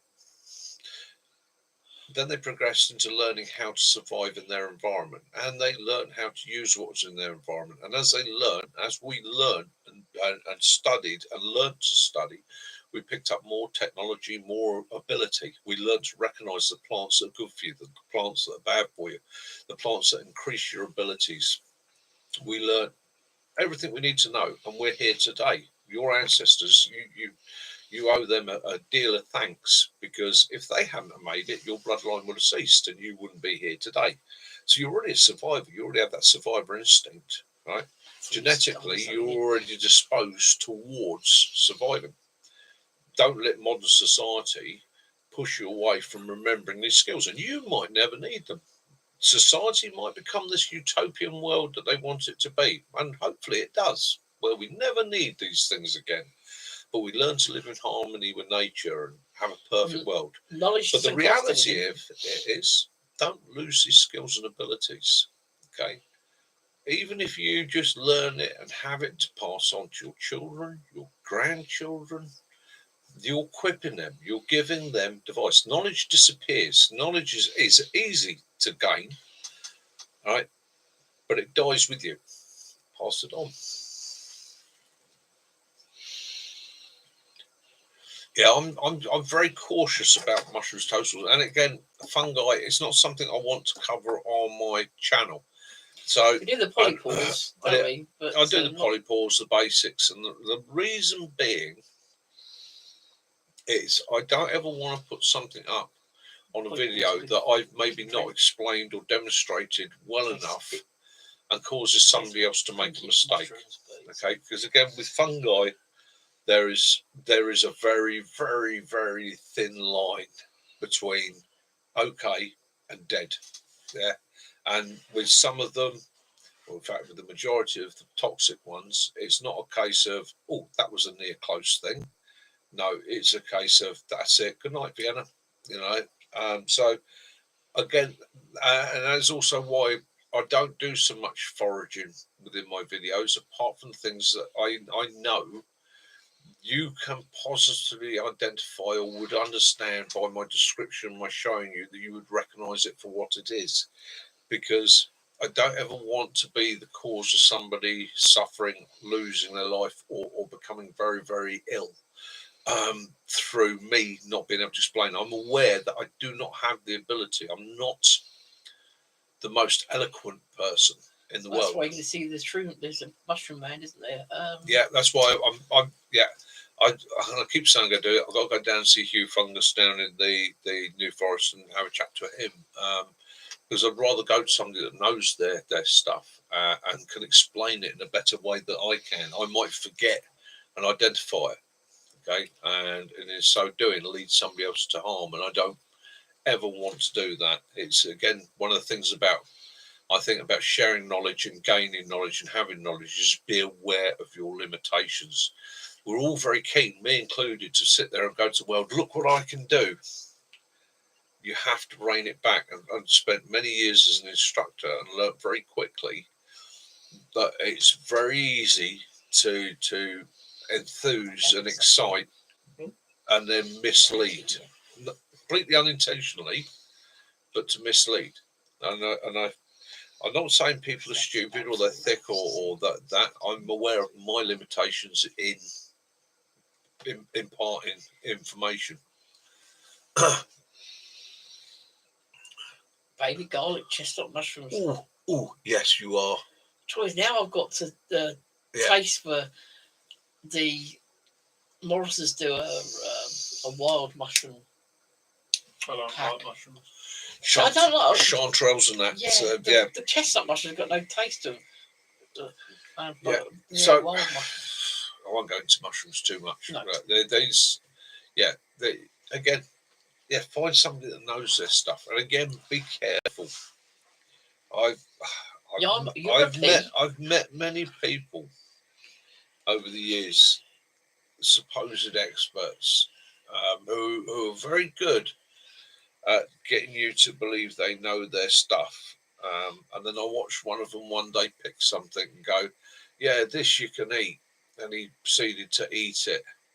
And I said to him, Tom, I said, you sure? Because positive you misidentified that, mate. Don't eat it. And he went, no, I know what I'm looking at. And he ate it. And spent the next 9 weeks suffering with major kidney problems and liver problems. And he survived, but it was a close run bloody thing.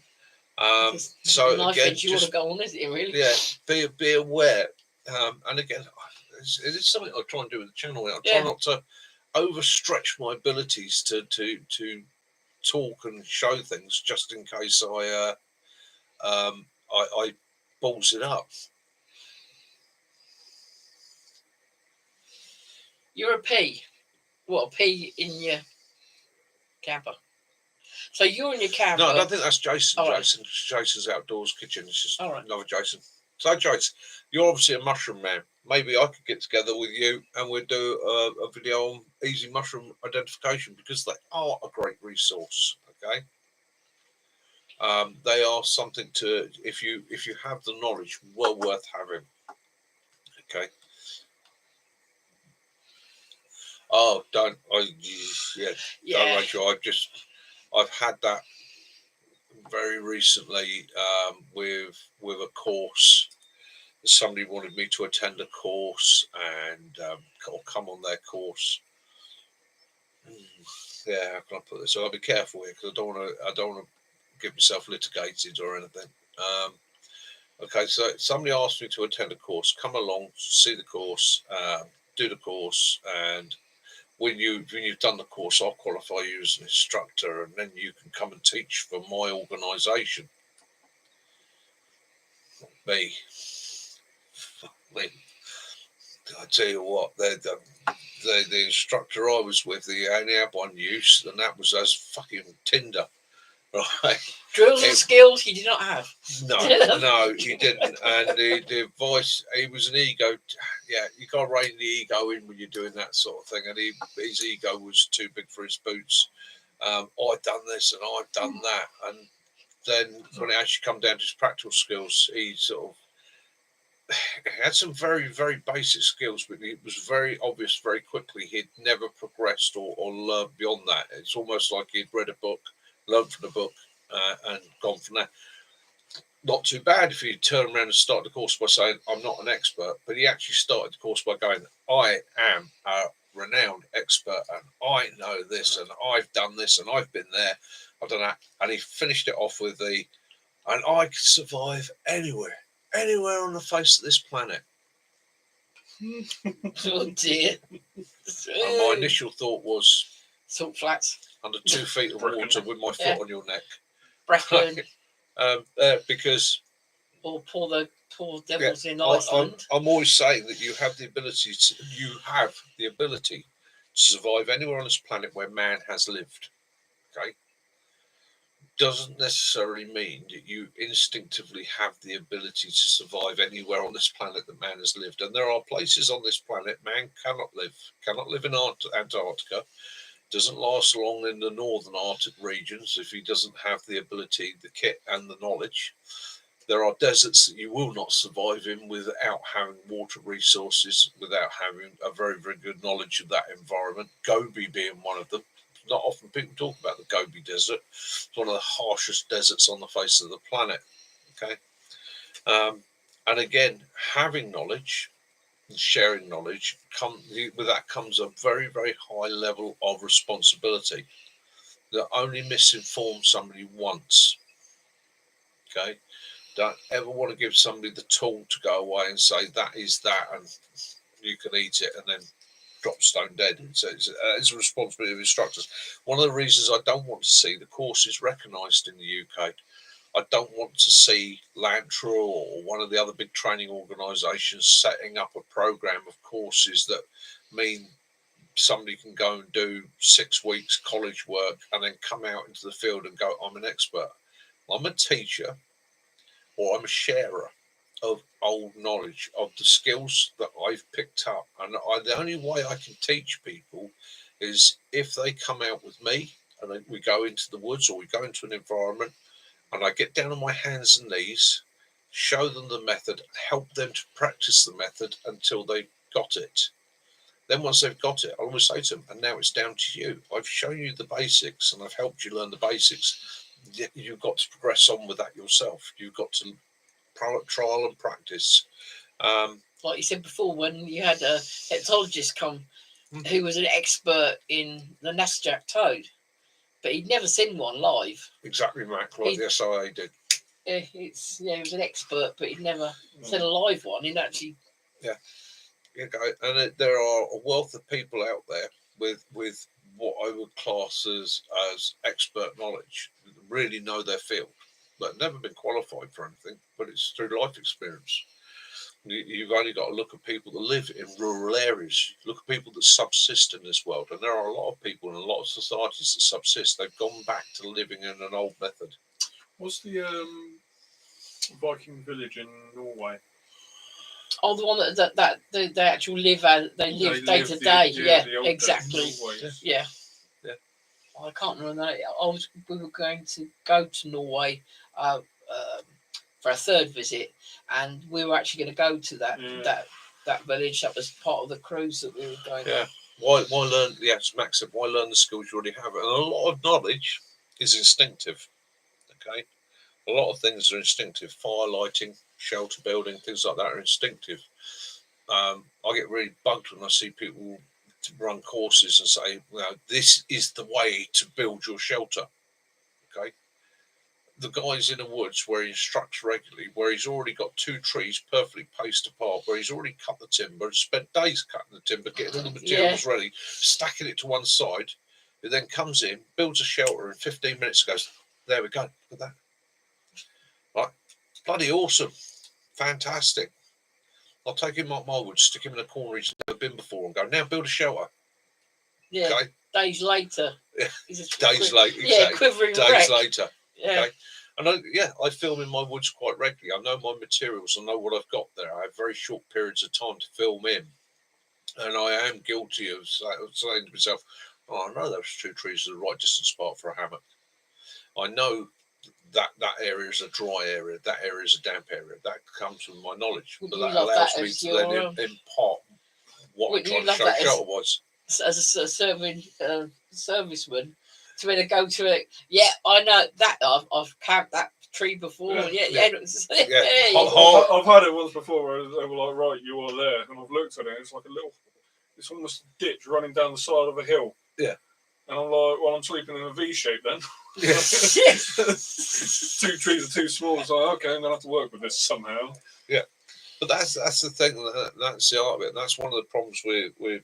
I'm not saying that complacency. I'm not saying all instructors or all courses are bad, because there's bloody good ones out there.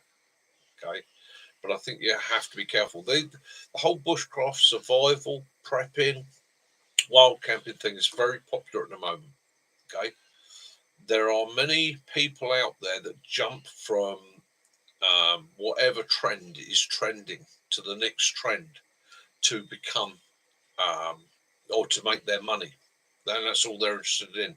There are many organisations that 2 years ago were selling kit for bushcraft, that are now selling kit for wild camping, that will be selling kit for army surplus, that will be selling kit for the next fad that comes up. Okay, because all they're interested in is making money. You've got to try and weed those out. You've got to try and look for the people that got genuine knowledge. Okay, and again, go to them. Go to them and use them, because you'll find those are honest. And a lot of those are craftsmen. A lot of those people are the guys that do handcraft stuff. They do make the stuff themselves. And yes, quite often you'll pay more for it. And as I said before, I tried to get my blacksmithing off the ground years ago. Okay, when I first came out, I tried to get the blacksmithing going. And I went away and I studied hard, and I went and spoke to people and I learned, and I spent days, weeks, months studying the craft, perfecting my skills, the skills that I'd already had, pushing them on, because I didn't want to just be somebody that could knock crap up. I wanted to do it properly. And I learned why there aren't many blacksmiths out there. It's because a blacksmith can't make money. It can't make a living. Because if you take something simple,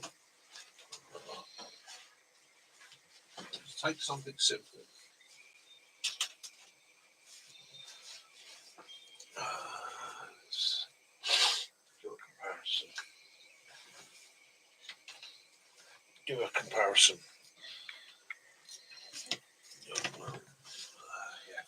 There's that from the comparison. So you take something simple as a blacksmithing, and I won't say I was the best blacksmith in the world, but yeah, I learned, and I took the time to learn, and they were a lot better than me.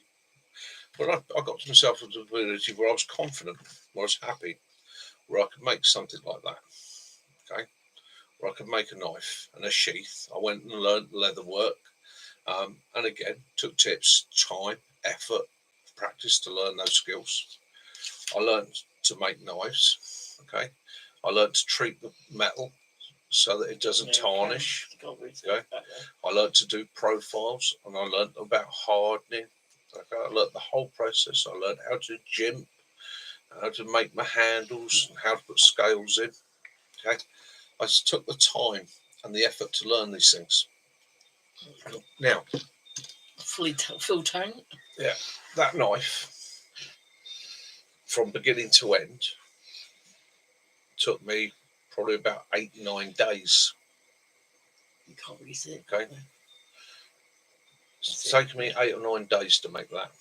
Okay, and I made it for myself. It wasn't one to sell. It was just for me. I wanted to make a nice little dumpy knife. Okay, 8 or 9 days to make that. So if I equate the materials that are in it, I'm looking at probably the best part of £100 worth of materials, not including the gas for the forge and so on. So that's 8 or 9 days. There's £100 worth of materials, and if I equate my labour per day to make a living, okay, I'm going to have to sell that for 500 or 600 quid to make it worthwhile, and that's just one knife. And I can only make one knife in 8 or 9 days. Okay, I'll probably make a few more if I improved my system, started doing them as match sets for grading and so on. Okay, so you're looking at £500-600. But you can go out and buy that for sub 20 quid. They can't. Okay. Well out of it. So you can make that for sub 20 quid. So there was no way you can compete. And it came into the same thing when it comes to making things like fences, gates for people, bolts and so on. You can go out and buy mass produced stuff a lot cheaper. So it dies. But I keep the craft up. I still make things for myself. I still make fire sets. I look at old techniques. I make cookware and bits and pieces, and I don't sell it. Like my front garden, I've got he made me a lovely heart that's got 6, the house number on in the middle. I've got flowers. I've got ladybirds. I've got all sorts in the garden. And again, so it's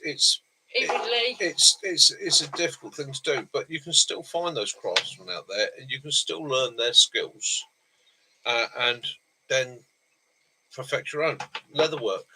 Okay, like I say before, I couldn't sew. Okay, through leather work taught me to sew, taught me how to preserve the leather, how to treat the leather, how to cut the leather, how to work the leather. It's a long process, but again, winter months. So what you do, you sit down, you start, and you accept the fact that in anything you do in this life, when you start as a beginner, same as driving a car, riding a push bike, you're crap to start off with. You struggle, you wobble, you fall off. Evening, Derek. You get back on, you push on. Hi, Derek. You push on, and you perfect. Okay, same thing in bushcraft and survival. The first time you try and light a fire, you struggle. Or no, what tends to happen in bushcraft survival, the first time you do it, it will go perfectly and you're absolutely blown away. As soon as you turn around to a mate and go, watch me do this. Yeah.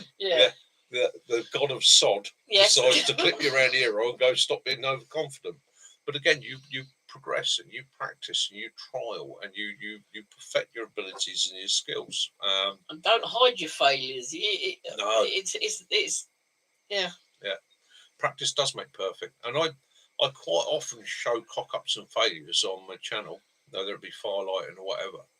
One, because I think it's good to show that. It's good to show that I make as many mistakes as anybody else does, and it helps people with confidence. Same thing when I'm instructing, and same thing when I used to instruct all the time. It was Because you show put it. If I show every that time, yeah, people are going to get more wound up that they can't do it. People get disappointed and they get frustrated. And they get upset. The fact that you've been doing it for 20 years and are confident you can do it without looking at it, sometimes is also your kicking the ghoulies, shall we say. As there are many times I've gone to do something and made a complete hash of it, and then I'd sit down and go, what did I get wrong? And it's usually overconfidence. I've done it that many times that I didn't sit and think about it, and I don't. Right, I'm taking a note of that, Martin. So yeah, yeah, I can do that, Martin. It's really hard to write with your heavy duty pen. Break. Yeah, I can do that, Martin. And I'll be honest with you, I'm not a great knot man. I've got 2 or 3 knots that I go to as a regular, purely simply because I find they work for me. And I try and keep them really, really, really simple. Simple overhand slip knot. That's one of my go-tos. I think that's a brilliant knot because you can double it up and it locks off. And it is so easy to do. And it works. Anyhow, Derek, how you doing, my buddy? It's my brother from another mother. It's hope you're all good out there. I didn't get a chance to say hi to him last week, and I do excuse me, guys. Me and Derek have got a bit of an amigo thing going on because I'm going to try and get out to see him in the next year and a half, even if it's only just to fly out on one day and come back 3 days later. It's going to be a tight budget thing, so it's going to be like fly out just with hand luggage, and I'll probably be flying on something like China Airlines or Albatross Airlines. Might even be trying to rig the canoe and do the first solo channel crossing of the canoe. I've been collecting seagulls so I can tie like James and the Giant Peach. Yeah, but I will get there. And then, I want to get over there, meet up with Derek, and I'd like to come over and meet up with John and sort of. Good evening, Percy from the Philippines. Hiya, Percy. Hope you're all good out there.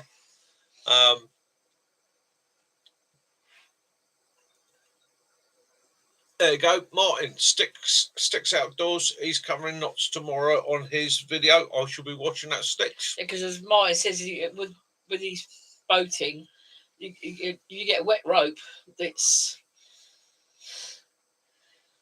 difficult.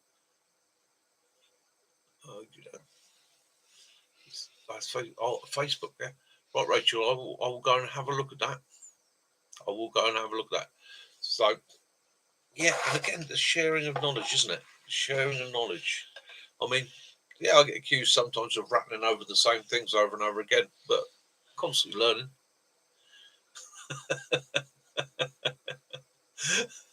All right, urban survival. Yeah, we were talking earlier on the channel. We were talking about urban survival. Excellent, mate. Love a bit of urban survival. How is your friend? Hope you're getting better. Yeah, in some ways, urban survival's tougher than wilderness survival.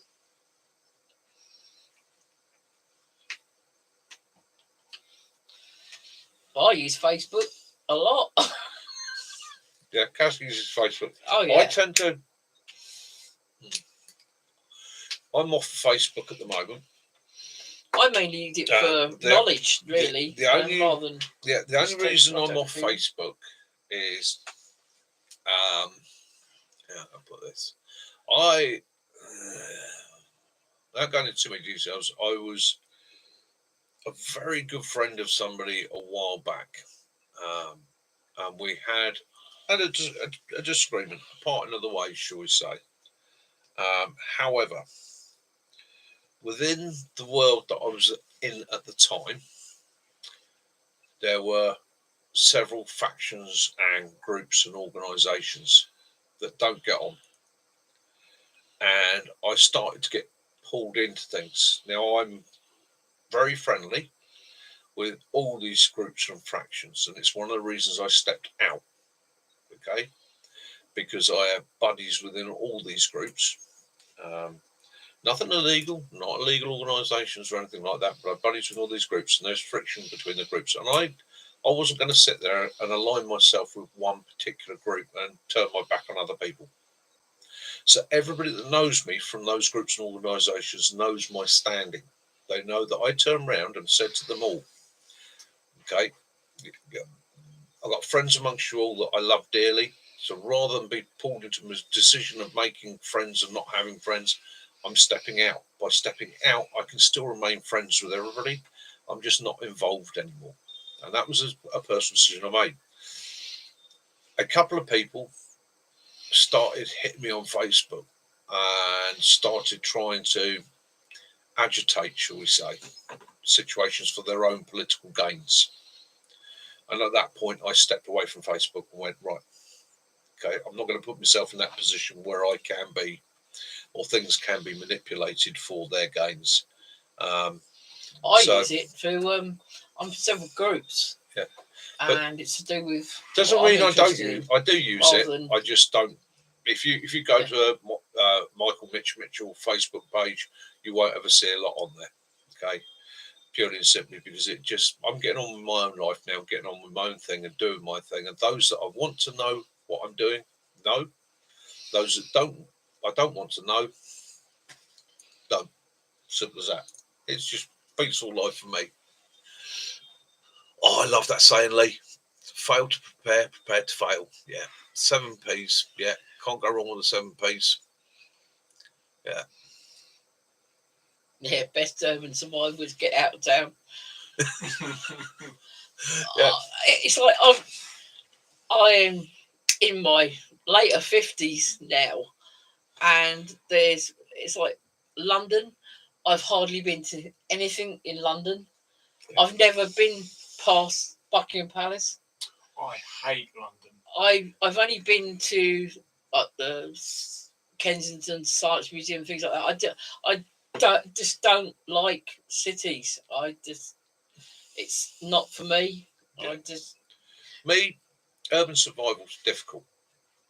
Okay, because I'm naturally, because of where I grew up and where I spent a lot of my life and studied, so I'm more comfortable in a wilderness situation, or should we say a rural situation is a better way to put it. Don't have much in the way of wilderness in the UK. We do have bits that I would class as wild. We're more rural. Okay, so rural survival. Urban survival is difficult. It's tough because there's so many elements out there. But one thing I did do, and I met a guy years ago that he'd been on the streets. How can I put this without dropping you in the shit? Right, Tommy. Happy birthday for last Friday. If I start looking like I'm getting to a line that will get me shit, just say stop. So this guy is employed by a government body to train people in, shall we say, surveillance world, a covert world.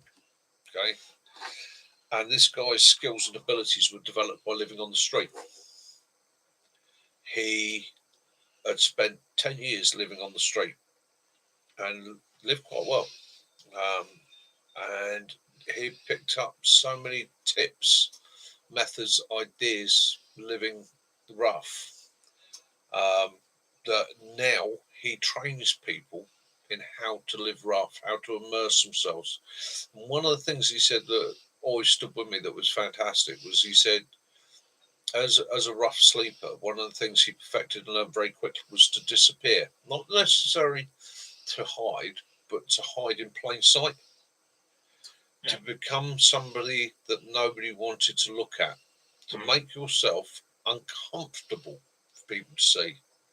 So that as people walk up, rather than look and concentrate on you, they would literally, whether it was pity, whether it was disgust, would go and keep going. And fascinating, really interesting. Obviously, doesn't live on the streets anymore, but he's made very good. Well, I think it was that TV show, SAS Who Dares Wins. One of the contestants was all about showboating, like projecting himself, getting himself out there. And I think it was Ant Middleton or Foxy or someone said, like when they were sent to the TV cameras, when you come to SAS training, they teach you to get out of that mindset, to stop Grey man. Being the grey man, being that guy that you look away and you forget about. Yeah, don't be noticed. Yeah. And again, I think that's going to be one of the. That would be if I was going into an herbal survival role, then that's one of the things I'd look at doing is trying to become invisible. Yeah, don't let people. Don't say, "Oh, I've got all this. I've got that stored away. I've got this stored away." Because you make yourself that immediate target. Same thing in the prepping world. Now, unfortunately, then this is a choice I'd make. It's one of the things I had to think about when I was setting up my channel. Okay, part of my head says you're a bit of a prepper and survivalist. Should you be telling people that you have this knowledge? Should you have that wall behind you showing all that kit? Should you be advertising to the world that push comes to shove, you're all right? Okay. And I had to make a decision. And it was one I did sit and think about for a few days, because I was like, well, ideally, I would teach people not to. Okay. Have what you got, keep it quiet, push through the situation. However, I'm a sharer of knowledge, and I've been an instructor for many years. So I rationalised it and thought about it and said, well, if it come to a push come to shove situation, something I'm always saying to people is to have a band, to have a group of people you can trust, you can rely on, to work together as a team for the betterment of the group, to survive together. Okay. Now, within that group of friends that I've got, I would pretty much class myself as the quartermaster. Okay. Because everybody that knows me and knows me really well knows what I've got. And believe you me, a lot of what I've got is not on show. Okay. So, yeah, come the zombie apocalypse, if you're in this area, I would come in peace with your hands held high. Okay. We'll give you a chance. If you think you're coming here to take it away, I think there's Tommy, Mac, Jace, and a good few others that are going to be stood with me, shoulder to shoulder. Okay. And yeah, it would not be good, would it? No. Got to fertilise the field somehow. I agree with Rachel. She said bit dark there, bit dark. I apologise. Bit dark. Rachel said she's not a prepper, but she does prepare. Well, it's like when they had with the whole COVID thing, when you couldn't go to the shops, were all shut. Everything was shut down. It's the people that had. It's like us. We always have flour, rice, spaghetti, tin stuff. We've always got always had fallbacks. Yeah. So we didn't have so much. And that again goes back to your ancestors. That goes back to what people did years ago, before we had freezers, before we had the ability to just grab it from the shop. I was just going to say about those tin cans. It's like, at the moment, if you've got a Tesco's Club card, for anyone that's out there that's struggling with the food crisis right now, they're doing tin cans of soup. It's like £7 for like 8 or 10 cans. Yeah.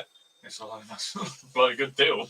Yeah, grab it. Yeah, exactly. And again, prepping's become a bad word. Okay? They take you as some sort of lunatic, don't they? Yeah, prepping become very, very popular and is a very, very good idea. However, the media, back probably 10 years ago now, jumped on the fact that who are these weird fanatics that are prepping? And so they went to the extreme. They went to guys that have built bunkers that will last for 25 years, have got 50 years worth of ammunition, explosives. They went to that extreme, and they did everything they could to ridicule these people without actually sitting there and saying to themselves, actually, do you know what? I won't mind having 25 years worth of food. I wouldn't mind living somewhere where I haven't got to buy ammunition for the next 15 years because I've got enough to keep me going. I would love to be in a situation where I don't have to rely on water because I've got my own. I'd love to be in a situation where I haven't got to pay for electricity because I've got solar panels and it's going back to like our grandparents, our great grandparents. Yeah, because they'd have a well in the garden. But the media ridiculed it, and they turned the term prepping into a bad thing. They ridiculed it. They tried to make it look like these were weird, strange people. Okay, there is nothing wrong with prepping, and again, I bring prepping up when I'm running courses. And the first thing I say about prepping is, you're all preppers. Everybody is a prepper. If you're not a prepper, you'd have been dead years ago. Okay? Anybody that's got a first aid kit, it's a form of prepping. Anybody that's got a medicine cabinet, it's a form of prepping. Anybody that has got a week's supply in the cupboard or goes shopping and thinks, what am I going to eat tomorrow, the day after, the day after, is prepping. Okay? All you're doing is being sensible, taking it to the next level. You're looking at your resources, what you've got around you, your abilities, your capabilities, what you're concerned about, and you are putting by for it. My parents would always have candles in the house. Okay, I don't have so many candles now. I've got some candles, but I have torches, and I have solar torches, and I have numerous odds and sods like that. Because again, I might not need it, but if I do need it, it's there. Does it harm me to have? No. It sits in storage, wastes no space. Security lights are all solar lights, aren't they? Even though we used to have the shed light, that was a solar powered one. Rachel, my love, you won't be the only one left. Okay, there will be plenty of people left. No, Dinty Moor, we don't have those in this country. What's that? They're asking if we get Dinty Moor. It's obviously some sort of food they get in America. No. I think we have like the stag. Yeah, that's the thing that has a lot more. Tinned goods. Yeah, you won't be the only one left, Rachel. And if need be, I'll come and get you. You can come and live in our community. Yeah. Okay. If push comes to shove, any of you that can make it here, come a disaster situation. I'll get a trailer. Make it here. Trailer, and I'll get 4 seats on the back. And screw that. I'll go pick her up. I'll nick a 6-tonny. Yeah. There you go, Rachel. Tommy said he'll come and pick you up. Give you your address. He's going to nick one of the military 6-tonners. Come the apocalypse, he's on his way. He'll come and pick you up. It's a beef pot roast. Oh, sounds nice. Yeah, sounds nice, but no, we don't have things like that. Yeah. So again, and again, don't allow the media. I watched a video today. So we all know the Iceland situation, and again, thoughts and prayers go to the people of Iceland. Okay, the volcanic or the prepare for volcanic eruption. One of the fishing villages that is. And I watch, and I've been following a couple of geologists that know what they're talking about. And these are well-renowned geologists, and they're very fascinating, very interesting. And I am following it because, again, my survival side of me wants to know what the process is, what's happening. Let's watch this, let's see and learn from it. Okay. And I feel quite guilty sometimes because I feel, I'm watching people's lives falling apart here. I'm watching people lose their homes and that. But I'm trying to learn from it. I'm trying to take that knowledge in, that information. I'm watching jobs, and I'm going through various channels, and I saw another one, and I thought, oh, that was going to be interesting. And I clicked it because it was a geologist I knew. And unfortunately, as some of the times on YouTube, it actually skipped on a block, and I skipped on another guy. And this guy's channel literally just, this is the end of the world. This volcanic eruption could spread everywhere. Under your feet, and it was literally fear. He brought up a bit of movie saying about this expert, Dr. Phil Collins, and he's actually had the singer Phil Collins, which we know has got a doctorate, but he was an honorary doctorate. Yeah, he's not a geologist. He was. The film they were showing is him, because unfortunately, those who do know, he is a very ill man. And with MS or something, which upsets Caroline, because Caroline knew him back in the 80s. Yeah. He used to come into her shop when she was a young lady. And she used to run the deli. Yeah, he was married to the Canadian lady. He could have chats with Kaz about. He was invited to our wedding, but he was filming Buster at the time. Yeah. And Caroline got on very, very well with him. She actually developed a very, very pleasant, nice relationship. And I think, again, because she didn't sit there like a lot of people do. Oh, it's Phil Collins. Kaz was just like, hello, what cheeses are you after? He liked roll herrings. Yeah, and he loved roll. Got to know him as an ordinary person, which was very, very nice. So again, there's a lot of people out there spread fear, lying, and lie just for the views. There's quite a few, unfortunately. It's becoming a bit of a trait on YouTube, which does bug me, and I think it's a shame. There are a lot of people out there at the moment in all the various fields, ours included, who increase their views by spreading fear, by it's almost the same as a clickbaiting attacking thing, isn't it? others, because there are probably just as many people that want to be afraid or love the drama of it. It's an unfortunate thing, isn't it? It's an unfortunate thing, but they won't get to me. They won't drive me out. And again, just whittle through. And I've got to the point now. If I've got something like that and it's obvious crap, I just dislike it. And again, hopefully they'll feed back from that and go, do you know what, I'm doing the wrong thing. Again, as I say to people on my channel, if I put a video up and you don't like the video, okay, let me know. But do me a favour, and there are a couple of people out there that regularly dislike my videos, and it's quite interesting because I can see the comments and the likes and dislikes, and I'll put a video up, and I might sit back here sometimes 2 or 3 hours and just watch how it's going. And I'm not a big channel, so it's not going fast, but I'll sit here patiently, nice. A cup of tea, just watching how it's going. 2, and 3. Yeah, and there is somebody out there that watches my channels quite regularly and dislikes. Now, I don't mind that, but I keep saying, let me know why. Tell me why. Is it my personality? Is it something I'm doing? Is it my speech impediment? Is there something I'm doing that you dislike? Let me know, because then I can change it and improve on it. If you don't like it, say I don't like it. It's like coming for a meal with somebody, isn't it? You go to somebody's house for a meal and they say, do you like sausages? If you like sausages, you say, yeah, I love sausages. If you don't like sausages, you say, well, actually, no, I don't. Okay, it's no harm in that. That person can then give you something that you do like, and it becomes a great day. So again, I tend to, if I dislike something, I'll put a comment up and say, you know, right, I'm writing that one down as well. About traps, snares and traps. Snares. Yeah, I will do a video on snares and traps, snaring and trapping, because again, it's good skills, it's good abilities in a survival situation. But I will be honest with you, I will also have to put a remit on that where I will cover the legality of it. And again, because wherever you are in the world, snaring, trapping, there's a lot of responsibility goes with that. Okay, take it from somebody that, as a young man, would spend a lot of hours snaring, trapping rabbits. Okay,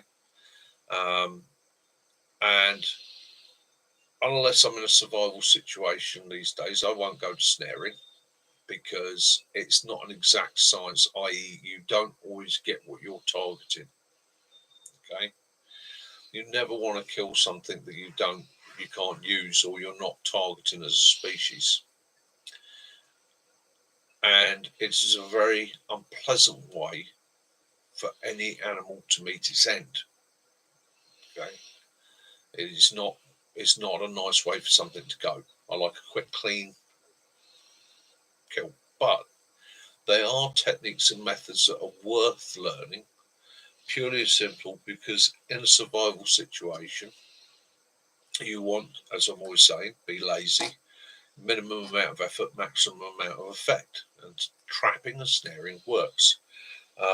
One that used to, and I'm fascinated, and I go through a lot of poachers' techniques, and there was one that was very popular in the 1920s for pheasants and other ground-dwelling birds, and again through the Second World War. And I learnt this one from a relative, we shall say. It wasn't my father, but from a relative, and that was during the Second World War. As a boy, he was tasked with trying to gain extra protein for the family. They lived in a very rural environment.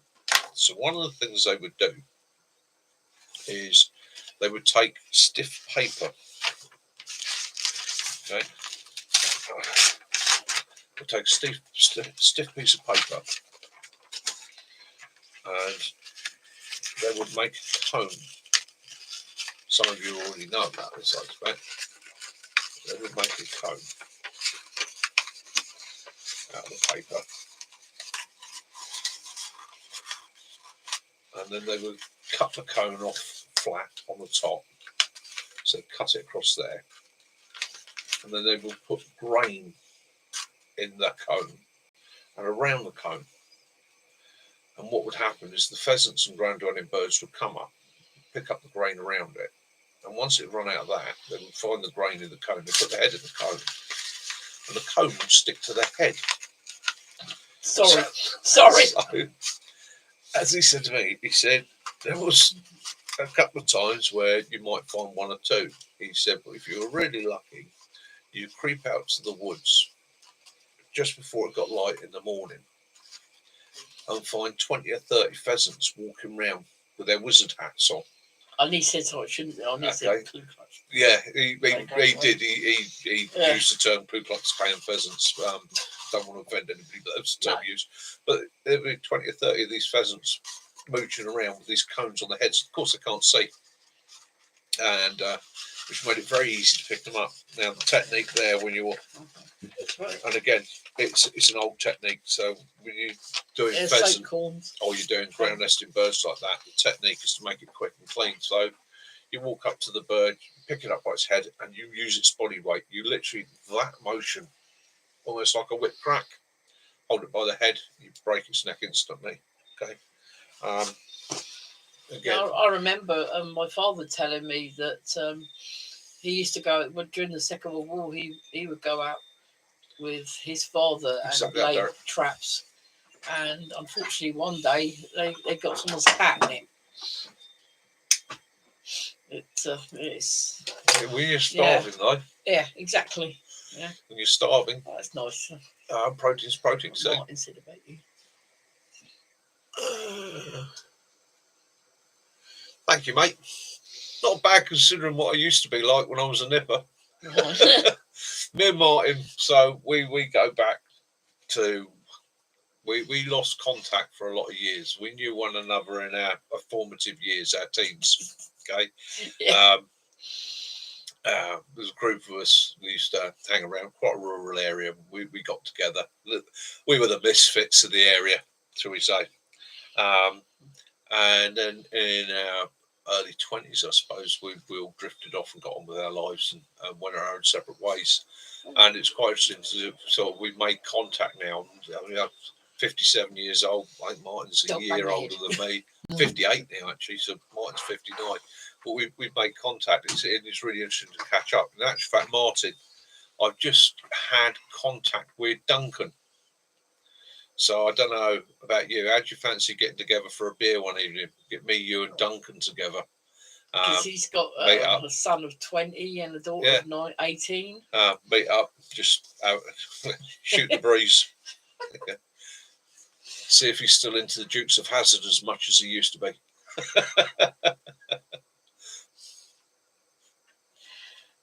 Yeah, I'm not so keen on the. I understand you're using the drop traps, but drop traps. Some people don't always check them enough. I had that. That's a horrible way to die. I had a company. So on the MOD land that I used to manage, we used to have a vermin problem. So eventually I took on the vermin control. Okay. So managing rabbits, managing anything that was vermin, rats, rabbits, anything.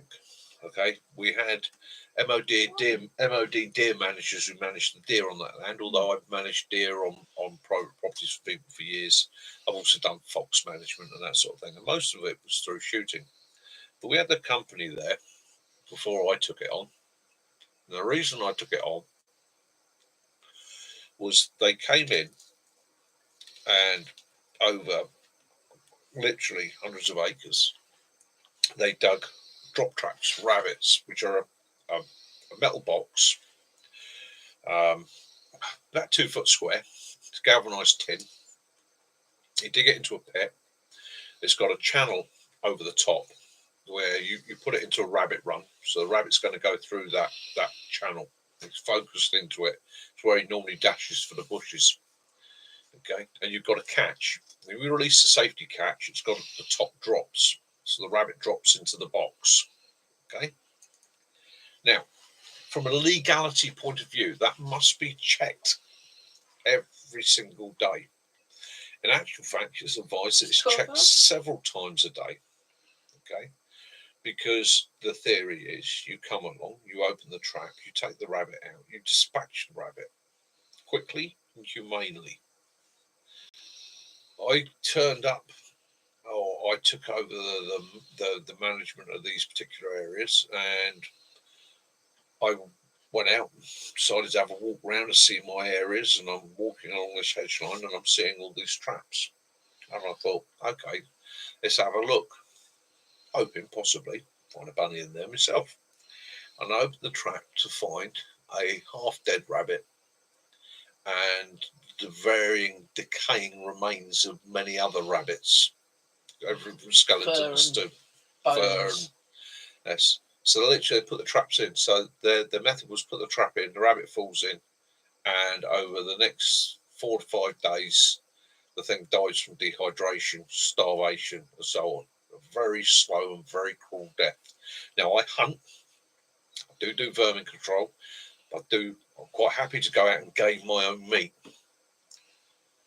But I am very, very, very strict on the fact that what I do is as humane as I can possibly make it.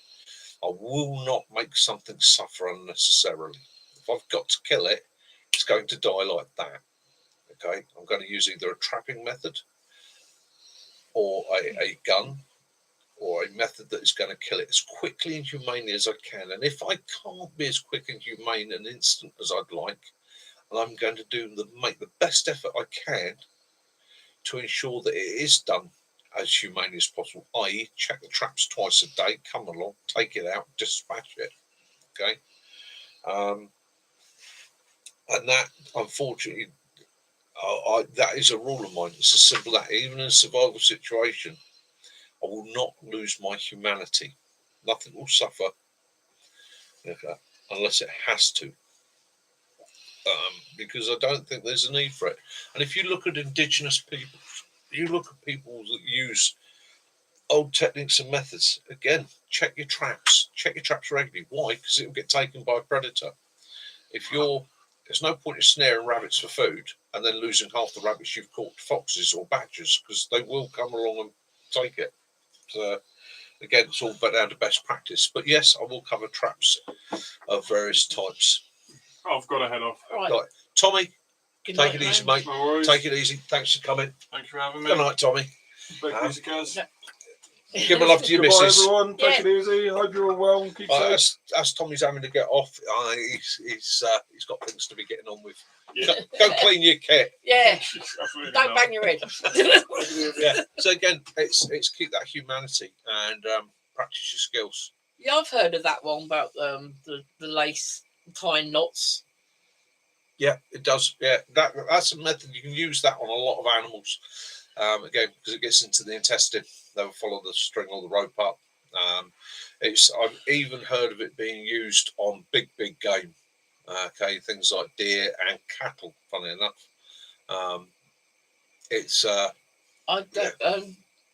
Derek says about yo-yo trap. I don't know. No, we're not allowed to use a yo-yo trap in the UK. So again, the recognised forms of trapping in the UK are what we would call sort of snap traps. But there is snaring, unfortunately, is still a standard trap system in the UK. We're not allowed to use clamp traps. We're not allowed to use things like I've got one here actually. I've got one. No, gin traps. I'll get it out. Yeah, gin traps. I've got an old gin trap that I found. You might be interested to see it. I'll get it out for next Sunday. I found this gin trap in a woodland set. Okay, but this gin trap had sat there set. Must have been 20 or 30 years, looking at the rust and the decay on it. Okay, it had been set at a time when they were still legal to be used in the UK and had never been set off. It's sat there for 20 odd years. No squirrel, no fox, nothing that actually triggered it. And I found it. It was, like I say, still armed. I set it off with a stick, hauled it out of the ground, brought it home with me. I've kept it ever since. Purely and simply, I'd never use it, but I have taken it out and demonstrated it to people. Now, they do work. They do work very efficiently. They're a good trapping system. I won't take it from them. They are a method that can be used and an efficient method. However, again, it has to be checked regularly. Okay. Yeah. The thing I don't like about it, and I have come across it, and I've also seen it myself, is when an animal is trapped by its leg. Some animals will actually take their own leg off to get away. It is a horrible thing. So again, my preferred methods are things that are going to kill quickly and cleanly. The snare, if it's set right, is about as efficient as you're going to get. The only problem, like I say, with the snare is it's not an exact science. If you set a snare for rabbits, you can catch hares. You'll also catch cats. You'll catch stoats. You'll catch weasels. You can catch a fox. Okay, you might be killing an animal that you don't necessarily want to get killed. The other thing is, in the science of trapping and hunting, is knowing your species and knowing your seasons. Okay, it brings you very, very close to them. You've got to study these things very, very carefully. We always come back to rabbits in the UK because rabbits were a mainstay of meat up until the 1950s in the UK. People kept rabbits, bred rabbits, caught rabbits as a protein source. And again, whenever we talk about it, people come into rabbit starvation and protein starvation and say, oh, you can't live on rabbits. Okay. I've had a good talk about this once before. You can live on rabbits. Okay. Rabbits are a very, very good source of protein. The only problem with a rabbit is it will cause, if you just live on rabbit, you'll get ketosis. Okay, hopefully I've said that right. But basically, it's so high in protein and so low in fat, okay, that your body goes into starvation mode. Okay, it's what you used to call protein poisoning. Now there was an expedition to the North Pole where they took nothing but rabbit as a food source, and they all died. And ever since then, it's caused a bit of fearmongering about it. Now, rabbit is a brilliant source of protein, but it has to be balanced with fats and carbohydrates and sugars because it contains none of those things. Okay, so if you're living on just a high protein diet, you're going to lose weight. You put your body in starvation mode. Okay, and we've seen this at keto diets. That's a quite popular thing lately. You know, just a pure meat diet, you lose weight. You will lose weight because you're only gaining protein. Your body also needs the fats. It also needs the carbohydrates. It also needs the sugars to function, but in the correct levels. Okay, so again, rabbit is a brilliant survival food. You can't just go to the rabbit. You'll also need to forage. You'll need to gain your carbohydrates. You need to gain your sugars and your fats from other things. So it's not the be all and end all, but it's a bloody good, shall we say, staple for your protein.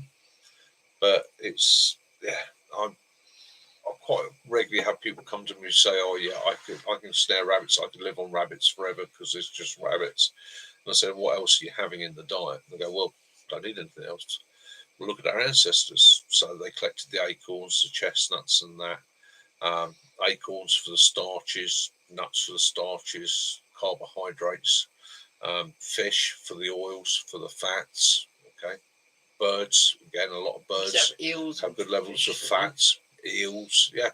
So it's about a balanced diet. You can't just go to one thing, otherwise you will put yourself in the world of hurt. Same as you cannot just go to a pure carbohydrate diet. Go to a pure carbohydrate diet, your body won't function. You need the protein to actually help repair, build muscles, and it's the only way you're going to get certain amino acids into your body is through protein. Okay, so you need to find that balance between it all. Unfortunately, in the UK, we don't have a lot of the big fat-producing animals unless you're going to go to domestic animals.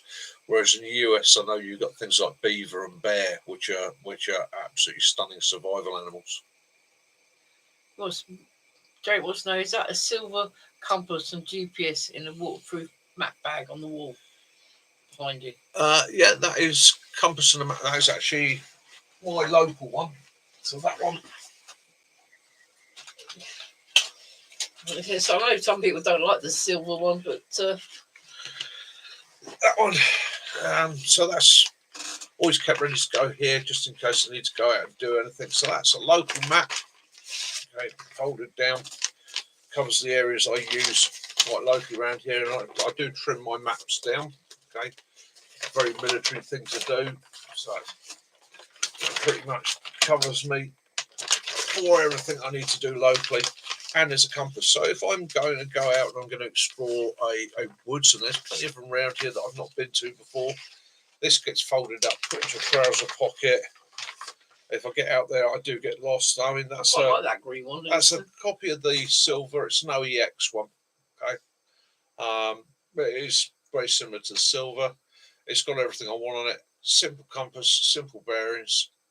For me, getting old, if I drop my glasses, lose my glasses, or anything like that, I've got the magnifying glass, which I can then use to gain detail off the map. It's a 1 in 24 thou on one side, 1 in 50 thou on the other side, 1 in 10 thou on the front. So again, I can do all my distances and that from that. But again, I use it for rough bearings. Map of choice for me in the UK is the Ordnance Survey Explorer map. Purely simply because they give enough detail. So Ordnance Survey map in the UK, just trying to show you something on there. So you take the 1 in 10 thou, and these are public maps, so I'm not showing you anything that's restricted. You can buy these online. It's a bit difficult to see there because of the focus.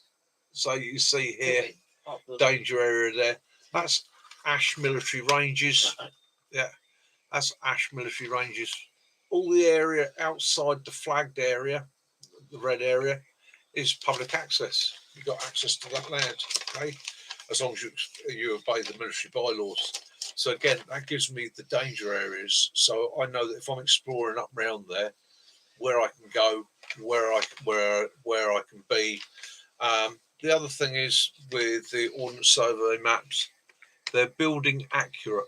Again, it's not really good. Let's see if I can get that to focus on that. You stop moving it about. Yeah. Try to hold it still with my wobbly hands. There you go. They're building accurate. So you can see the shapes of the buildings on there. You can see the design of the buildings or the layout of the buildings. The woodlands are fairly accurate. So again, when I'm talking about ground wrecking and navigating by vision, I can take this and I'm looking for a building that is L-shaped, has a small outbuilding in the garden, and just beyond that there are another 2 houses that are this shape. I could actually read these maps.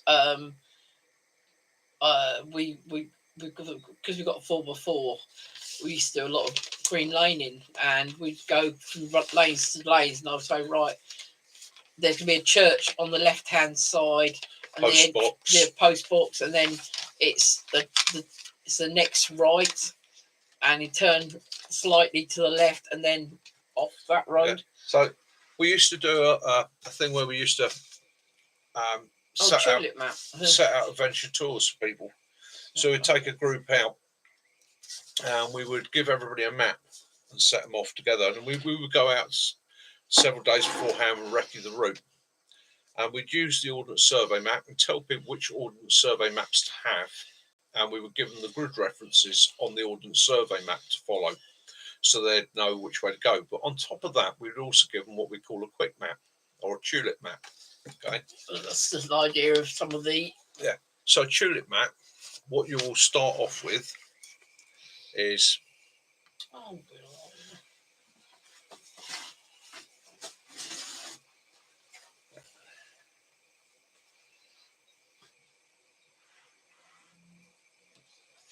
Okay, so you start off with a tulip map like that. Okay, so get closer. So there you go. There's your start point. Set your trip meter to 0. Okay. Do it.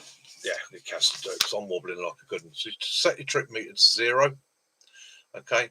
And then at 1.5 miles, as you see there, you'll come to a crossroads, okay?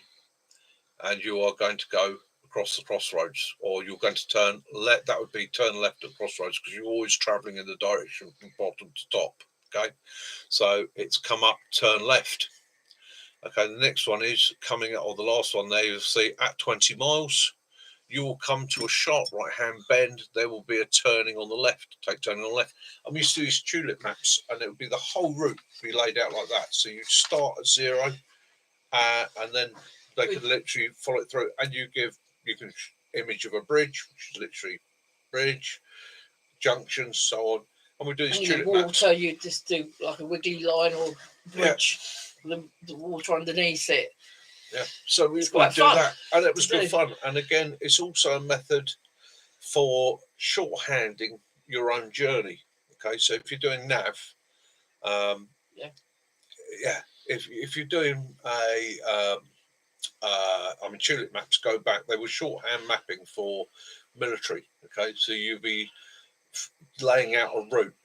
So a tulip map would be the way to go. You give that to a driver, and it would give him set 0, go. That's at next point at 5 miles, turn left. At 6 miles, look for a turning on the right. At whatever. You could also put other details on there. You can put details like bridge, water underneath it, bridge, railway line underneath it. Go under the bridge or go over the bridge, depending on how you did the tulip map. Okay. Now, that tulip map's only effective for the person using it, because they've got to know the start point, and they've got to know, set your thing 0. I could give you a tulip map that I've done anywhere in the UK, and then just give it to you, and it'd be of absolute no use to you. Make no use. And again, the downside of the tulip map is if you make one turning wrong, the rest of it won't work. You'll keep going wrong, so you've got to stay on the route. And it's good fun, simple practice.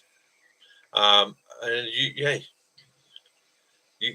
can have good time with it. We used to go and do a recce, and then we'd have it like a Garmin, and we'd go, right, okay, that's the next one, that's the next one, and then we plan it, and then a few weeks later we'd go out with 4 or 5 other vehicles, give them all each the tulip map, and then off we went. You're right there, Lee. Keep your compass away from metal objects, because you will demagnetize it. Yeah. Okay.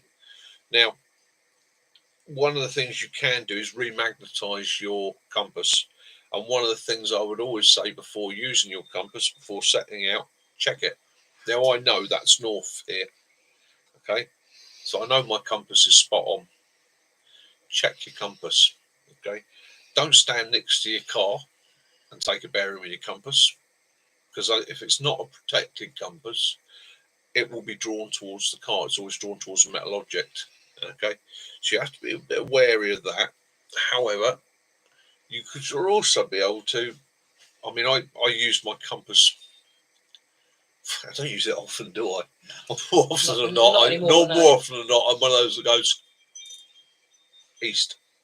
Okay. And I've just got so used to looking at the sun, looking at the time of day, and being just aware of my environment. I tend to get out of the car and sort of have a quick look around, and it's just a natural thing to do, and I figure out my bearings and my movements from there. And I've been blessed with a very good ability to figure out where I am. It just seems to be natural. And I think it's because of a love of maps and spending years traveling all around the place and all over. You get very good at working out, looking at a map and working out where cities, towns, and so on are, counties, and the rest of it. And then you can go to that. Quite often, if I'm traveling up country, I know where I am by the signage. Really, it tells me, and I can envisage in my head where I am. And I've said before, I don't know whether anybody else does it. We've got lost before now. We go right. Do we go left or right? We sort of think about it. Yeah. Right. Those adventures. Yeah. Some of the best adventures we have had. Literally found that. We've not programmed it. We've literally gone right. Scotland was gone. We're exploring parts of Scotland where we literally went right. I'm going to drive to the end of this road. You name a direction, left or right. and we would just go like that for an hour. And we did that for an hour until, right, where are we now? So we just literally just took random turnings until we found ourselves. We didn't stay on the main roads. We looked for the little roads. That's how we got to explore the forest of Galloway, which was excellent. We found a couple of castles, We also stones. did that in Wales. Yeah. And that's how we found an Iron Age village. Wasn't it? Yeah, that was a brilliant day. We could see these sort of roundhouses in the distance on these hills. We thought, we're heading that way. What is that? And as we got closer, it was a living Iron Age village. Yeah, they built this Iron Age village. So we visited it. It was really fascinating. Fascinating. Actually, that was a glorious. Yeah, but again, for me being the sort of person, I found that absolutely thrilling.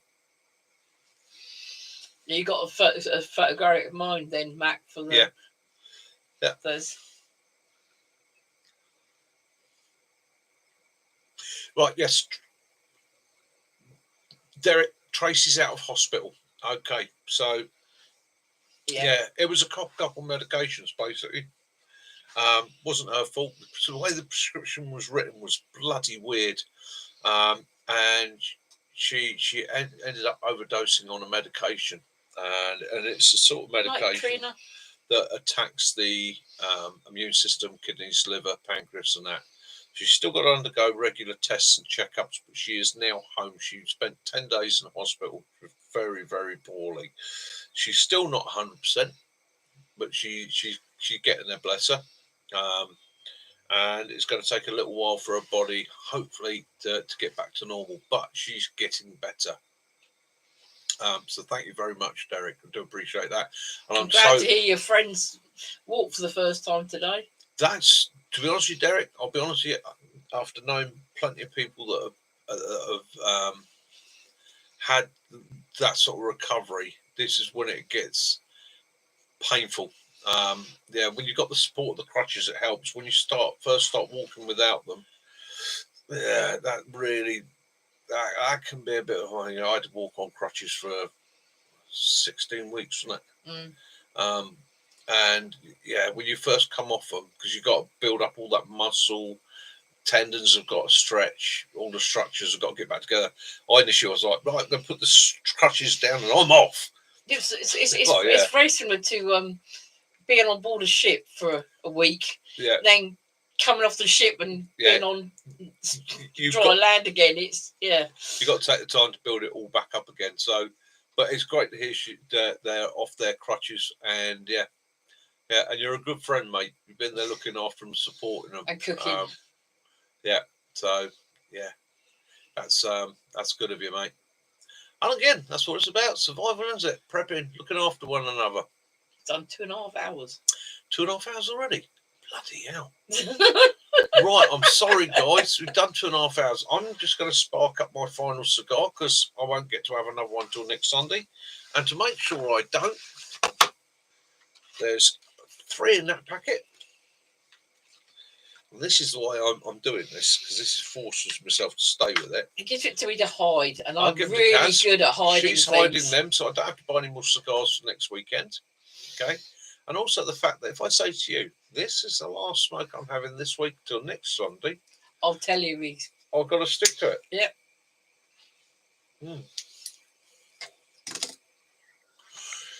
Yeah. Oh, brilliant. It's been a brilliant one tonight. Thank you very much, guys. I've thoroughly enjoyed it. I needed a bit of a chat. Mac, I'm sorry, mate. I've missed you the last couple of weeks. We both had so much going on that we haven't been able to get together. Definitely this week, me and you get together. I've also invited him around. We're having him for. We're not going to have him for dinner. We're not going to eat you, but yeah. Bit Mac. Right. Yeah. Right. Yeah. Because and again, life is a bit of a. He hasn't met the Willow yet. No, he hasn't. So right, I'll pick up this week, Mac. You'll be coming over for dinner. We'll get out. We'll if we get a chance to go do some filming, we will. If we don't, we don't. We're just going to take it easy. Yeah. Yes, thank you, Derek. I do feel a lot better, mate. The cigarettes weren't doing me any good at all. I'm still being checked out. Doc thinks I've either got COPD or something else going on in my chest. So again, they're doing checks at the moment. I've had to have chest X-rays this week. They've taken the blood tests and all the rest of it. Fingers crossed, it's nothing too serious. It's something I can sort out. But I am aware of the fact that I have done the damage.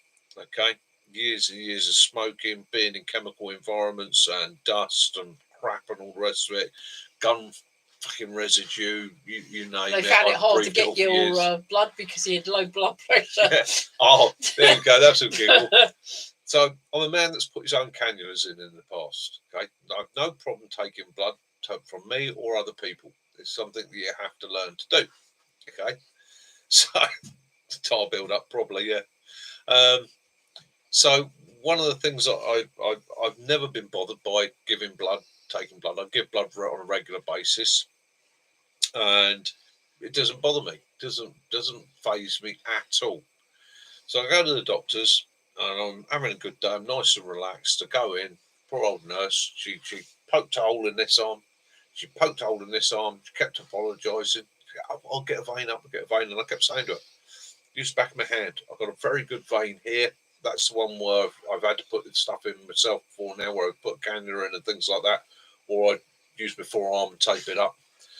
But I said, oh, so I've got a good one there, and I'm trying to put. I don't mind doing hands. Don't mind doing hands. So in the end, I went into teaching mode. It's like, look, I brought the vein up, showed her, said, go under the vein, okay, and come up into the vein. You'll be laughing and all the rest of it, and it worked. Get blood. But she said, do you know what the problem is? She said, everybody else that comes in here for me to take blood, she said, is crapping themselves. Their blood pressure's up. They're scared of it. They're worried about it. You walk in, you're not. She said, you are the most relaxed person I've ever had when it comes to giving blood. You really so then are. He's not a bleeder. Not phased. No, not phased at all. I just want to know, Kelly Kettle or Gilly? It's going to be Kelly Kettle. I'll tell you why I say Kelly Kettle, because I haven't got a Gilly Kettle. So I can't honestly compare the two. What I can say is I know they're very much of the same design technique and so on. And anything with that sort of funnel or that sort of funneling effect is absolutely awesome. I'm the proud owner of two Kelly Kettles. One that's got a bit of a leak, one that hasn't. The one that's got a bit of a leak, I won't get rid of, because it's still, if I'm going out and I'm doing a group camp or I'm doing for several people, I can set two Kelly Kettles up and crack on. Plus, if I'm teaching, I've got my damaged one that I can give them, and I can just say, look, it just drips a little bit at the bottom. The Gilly Kettle is slightly different in design, if I remember correctly, but yeah, the Kelly works an absolutely brilliant bit of kit, and I would say either one, sweetheart. I can't, like I say, I can't honestly say because I don't possess a Gilly Kettle, but they've been around for years and they work. So again, go with it. Whichever one you prefer, whichever one you can get most affordably for you, grab. Okay, yeah, and run with it. I love them. I don't do a lot with the Kelly Kettle, not as much as I'd like to do, to be honest with you, purely and simply because people don't want to. There's so many videos with Kelly Kettles on there. People don't want to see Kelly Kettle. So I try and sort of vary what I'm doing, but yeah, brilliant kit, brilliant bit of kit. And I've always said to people, it's one of those items, especially if you go out a lot or you want to back up for home and you've got the resources to be able to light a twig fire. And again, just a twig fire, it literally, the most common mistake I see with Kelly Kettles is people putting too big a bits of wood in. It actually works better with finer twigs because you get more oxygen around the fire. It makes it burn hotter and therefore heats the water faster.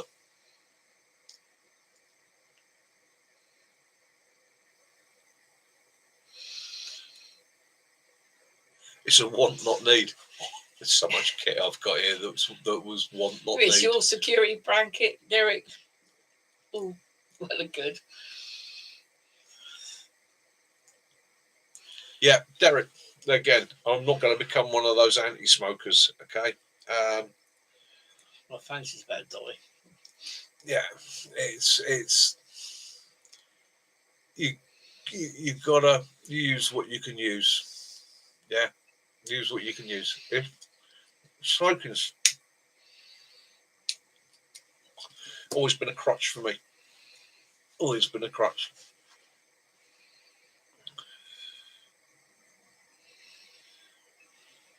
Yeah. Yeah. I mean, I love the Kelly kettle. Do you know the best thing about Kelly kettle? And I'll be honest with you, Rachel, and I know this might not be the most delicate place to say it, but one of the nicest things about a Kelly kettle is the fact that you can dry your socks and underwear on it. Okay. Bear in mind that my rule is hot pants. Yeah, minimum kit. Okay, so I carry two changes, 2 pairs of pair of underpants on, pair of underpants in the fresh, pair of socks on, pair of socks in the fresh. Okay, which means quite often if I'm out in a rural environment or a rough environment, I'm going to be washing my kit when I can. Quite often in natural environment. Okay, so find a clean stream, wash my kit. Okay. If it comes to underwear, personally, I like to get some boiling water going, give it a good clean up, make sure there's no bacteria, make sure everything's done nicely. I know it's a bit insensitive and a bit delicate. Same thing with your socks. Sweat builds up, bacteria. So I give it a good scrub out. But the nice thing with the Kelly kettle is you can get the Kelly kettle going, take it off the heat, stick it to one side. It's full of boiling water. Okay, wrap your underwear around it, wrap your socks around it. Okay, and they'll dry. And they'll dry as that water cools. Okay, they also slow the water cooling a little bit, which is a bit of a bonus. Okay, installation. But again, it warms it up. Same thing in the morning in really, really cold environments. You've got things like gloves, socks. Get your Kelly kettle going. Warm up a pair of socks. Okay, put the warm socks on your feet. Okay, I've even been known to warm stones by a fire, put them into socks. And I mean just warm them, don't get them hot. But if you're doing that with stones, another top tip there, tuck them into your boots. Warm the inside of your boots before you put them on. You get to put a warm pair of socks on, warm pair of boots on, feet are warm and toasty, ready to go. So it's every little advantage, every little thing that can make you feel that little bit more comfortable, that little bit more pleasant, that little bit more relaxed. And yeah, I do love the Kelly kettle. I will one day when I get a chance, I'll get myself a Kelly kettle, or if somebody brings one on a course, I'll have a good look at it and sort of see what I think. But they're pretty much the same as the same.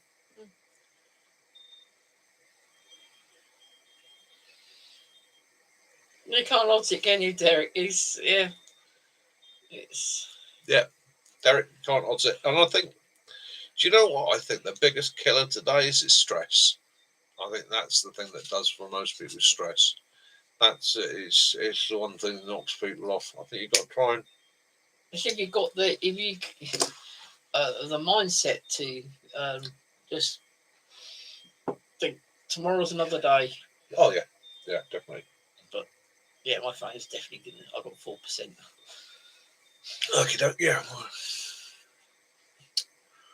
I am going to call it quits in another 5-10 minutes, and we'll have gone 3 hours then. So, guys, what I'm going to do, I'm going to start winding it up now. But it's been a great evening. Yeah, agree with you, FU crew there. Yeah, prayers for the walk and the recovery of all injured.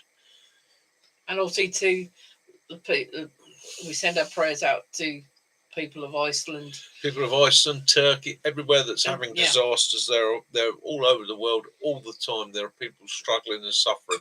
There's miners trapped in the road tunnels, isn't there? Yeah. It's thoughts and prayers go to them. Sometimes it reminds us how lucky we are. Okay. Every day. Yeah. Hopefully so. Yes. Yeah. I hope so. Yeah, I got getting the kits together and the bits and pieces to go. Excuse the squeaking as well. I've got his gingerbread man. Getting the bits and pieces ready to go for when that comes up. 1,000 subscribers. I don't. You find it hard, don't you? I find it difficult because it's like 1,000 people. 1,000 people. You would have been happy with 100. I've watched something and gone, I like you, or I like what you're doing, or you're doing it right, and subscribed. And no one will listen to what I've got to say. How proud I am, and I am proud, very proud of it. To me, it's an achievement, but also how don't know. It's a hard one to describe. It doesn't make me feel small. It makes me humble. Is that and the thought of everyone, the people that join us from America, Percy in the Philippines, and no matter where you are on this planet, that's the other thing is, for you guys, your time zones are different. Okay, it's okay for me. Sunday evening here, just sitting here, Sunday evening, chilling, relaxing. There are guys that are watching this that have got the day to get on with, that are busy, that have things to do. They don't join us live. They watch it. Another time. It's and I again, it's the thing is, I don't always do my videos out in the woods. I do my videos from home, and I've done a couple of talking videos just lately because I've had a couple of people get back to me and say I really like that because I sit and listen to it. Night, Rachel. They sit and listen to it. They said, look, literally listen to it like a talking book, and I thoroughly enjoy it. So again, I'm very proud of that. So there are going to be, if people want it, more videos like that, and especially at this time of year where I'm being honest with people. I'm nearly 60 years old. Don't always really feel up to getting out in the wet. Okay, I'd love to say it's different. I would love to be able to say, do you know what? I'm as vigorous as I was when I was 20. I'm not. I suffer with the cold these days. I suffer with the wet. I've got a lot of aches and pains. Yeah, it's what you see that I've got the. I don't always feel up to it. Okay.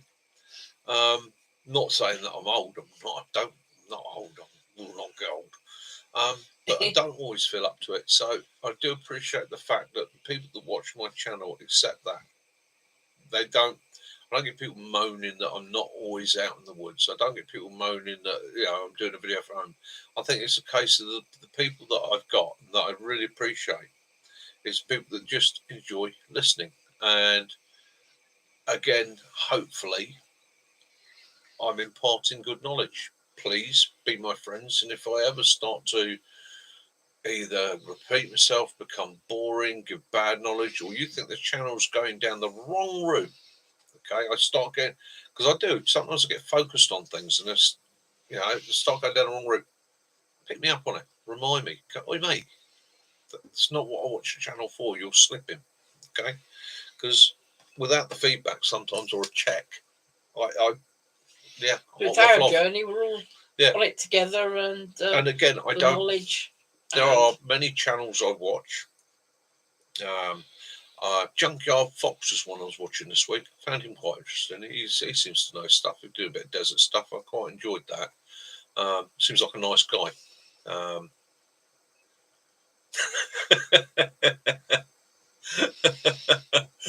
Derek, 10k party, mate. I'll find a way of flying you over here for that. You can come join us on the live stream in the man cave. Come join us in the man cave. Yeah, you can hold the Wookiee. Yeah. 10k, cool. Can you imagine it? And again, I'll get people saying, "Oh, are you doing it for the money?" Well, I don't make any money out of it. I'm not monetized. Okay, simple as that. Okay, I can't get monetized till I've got 1,000 subscribers, and even then, if it does make anything, it's only going to make pennies. It's not going to make. I don't know. Some people seem to get this. Somebody said to me, "Oh, you must be making thousands." No, it's the opposite. It's probably costing me thousands, but then I do it because I enjoy doing it. It's a pleasure. I don't want it to become a job. I don't want it to become a business.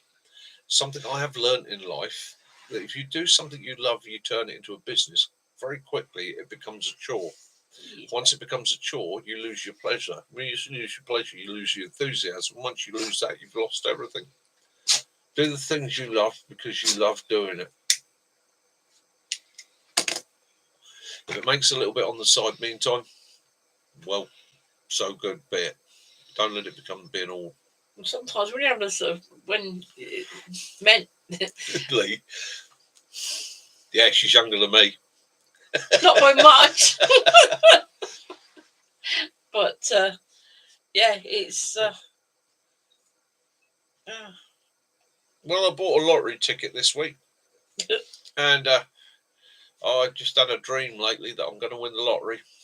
I just got this funny feeling it's going to come. Okay, when it does, I shall have the funds then to come and visit you all and to do more, because I think that's what I would do if I won the lottery. Willow, enough. I'd probably find myself a nice little bit of land in the country, set up a nice little campsite somewhere I can teach, or somewhere where people can come and wild camp, spend out my days enjoying what I'm doing, but it'll also give me a chance to travel, come and see some of you guys, come and have some adventures with you. Yeah, we better call that. Anyhow, that's that. Guys, this is Hampshire Outdoors and Survival and the Hampshire Hog Hunters. This is Kaz, Mitch, Mac, Willow, and Jason on occasion. Yep. Tommy's left the building. Yeah. Okay. Wherever you are in this world, have a peaceful night. Have a peaceful day. Have a look round you. Realise how loved you are and love those back. Okay. Love those you do. But give those you don't. And peace and light be upon you all. Have an absolutely awesome week, and I look forward to seeing you all again next Sunday. Stay safe, be free, and do something silly once a week. Yeah. It's good for you. Yeah, do something silly occasionally. Just have a giggle, have a laugh.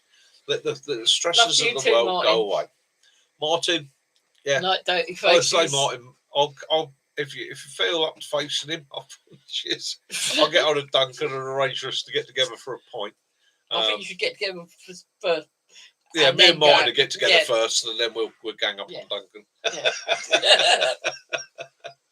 All right, guys, But take it night easy. all. Have an awesome Take it week. easy. Stay safe. Have your adventures. Have your fun. Catch you all next week. Bye. Bye. Bye.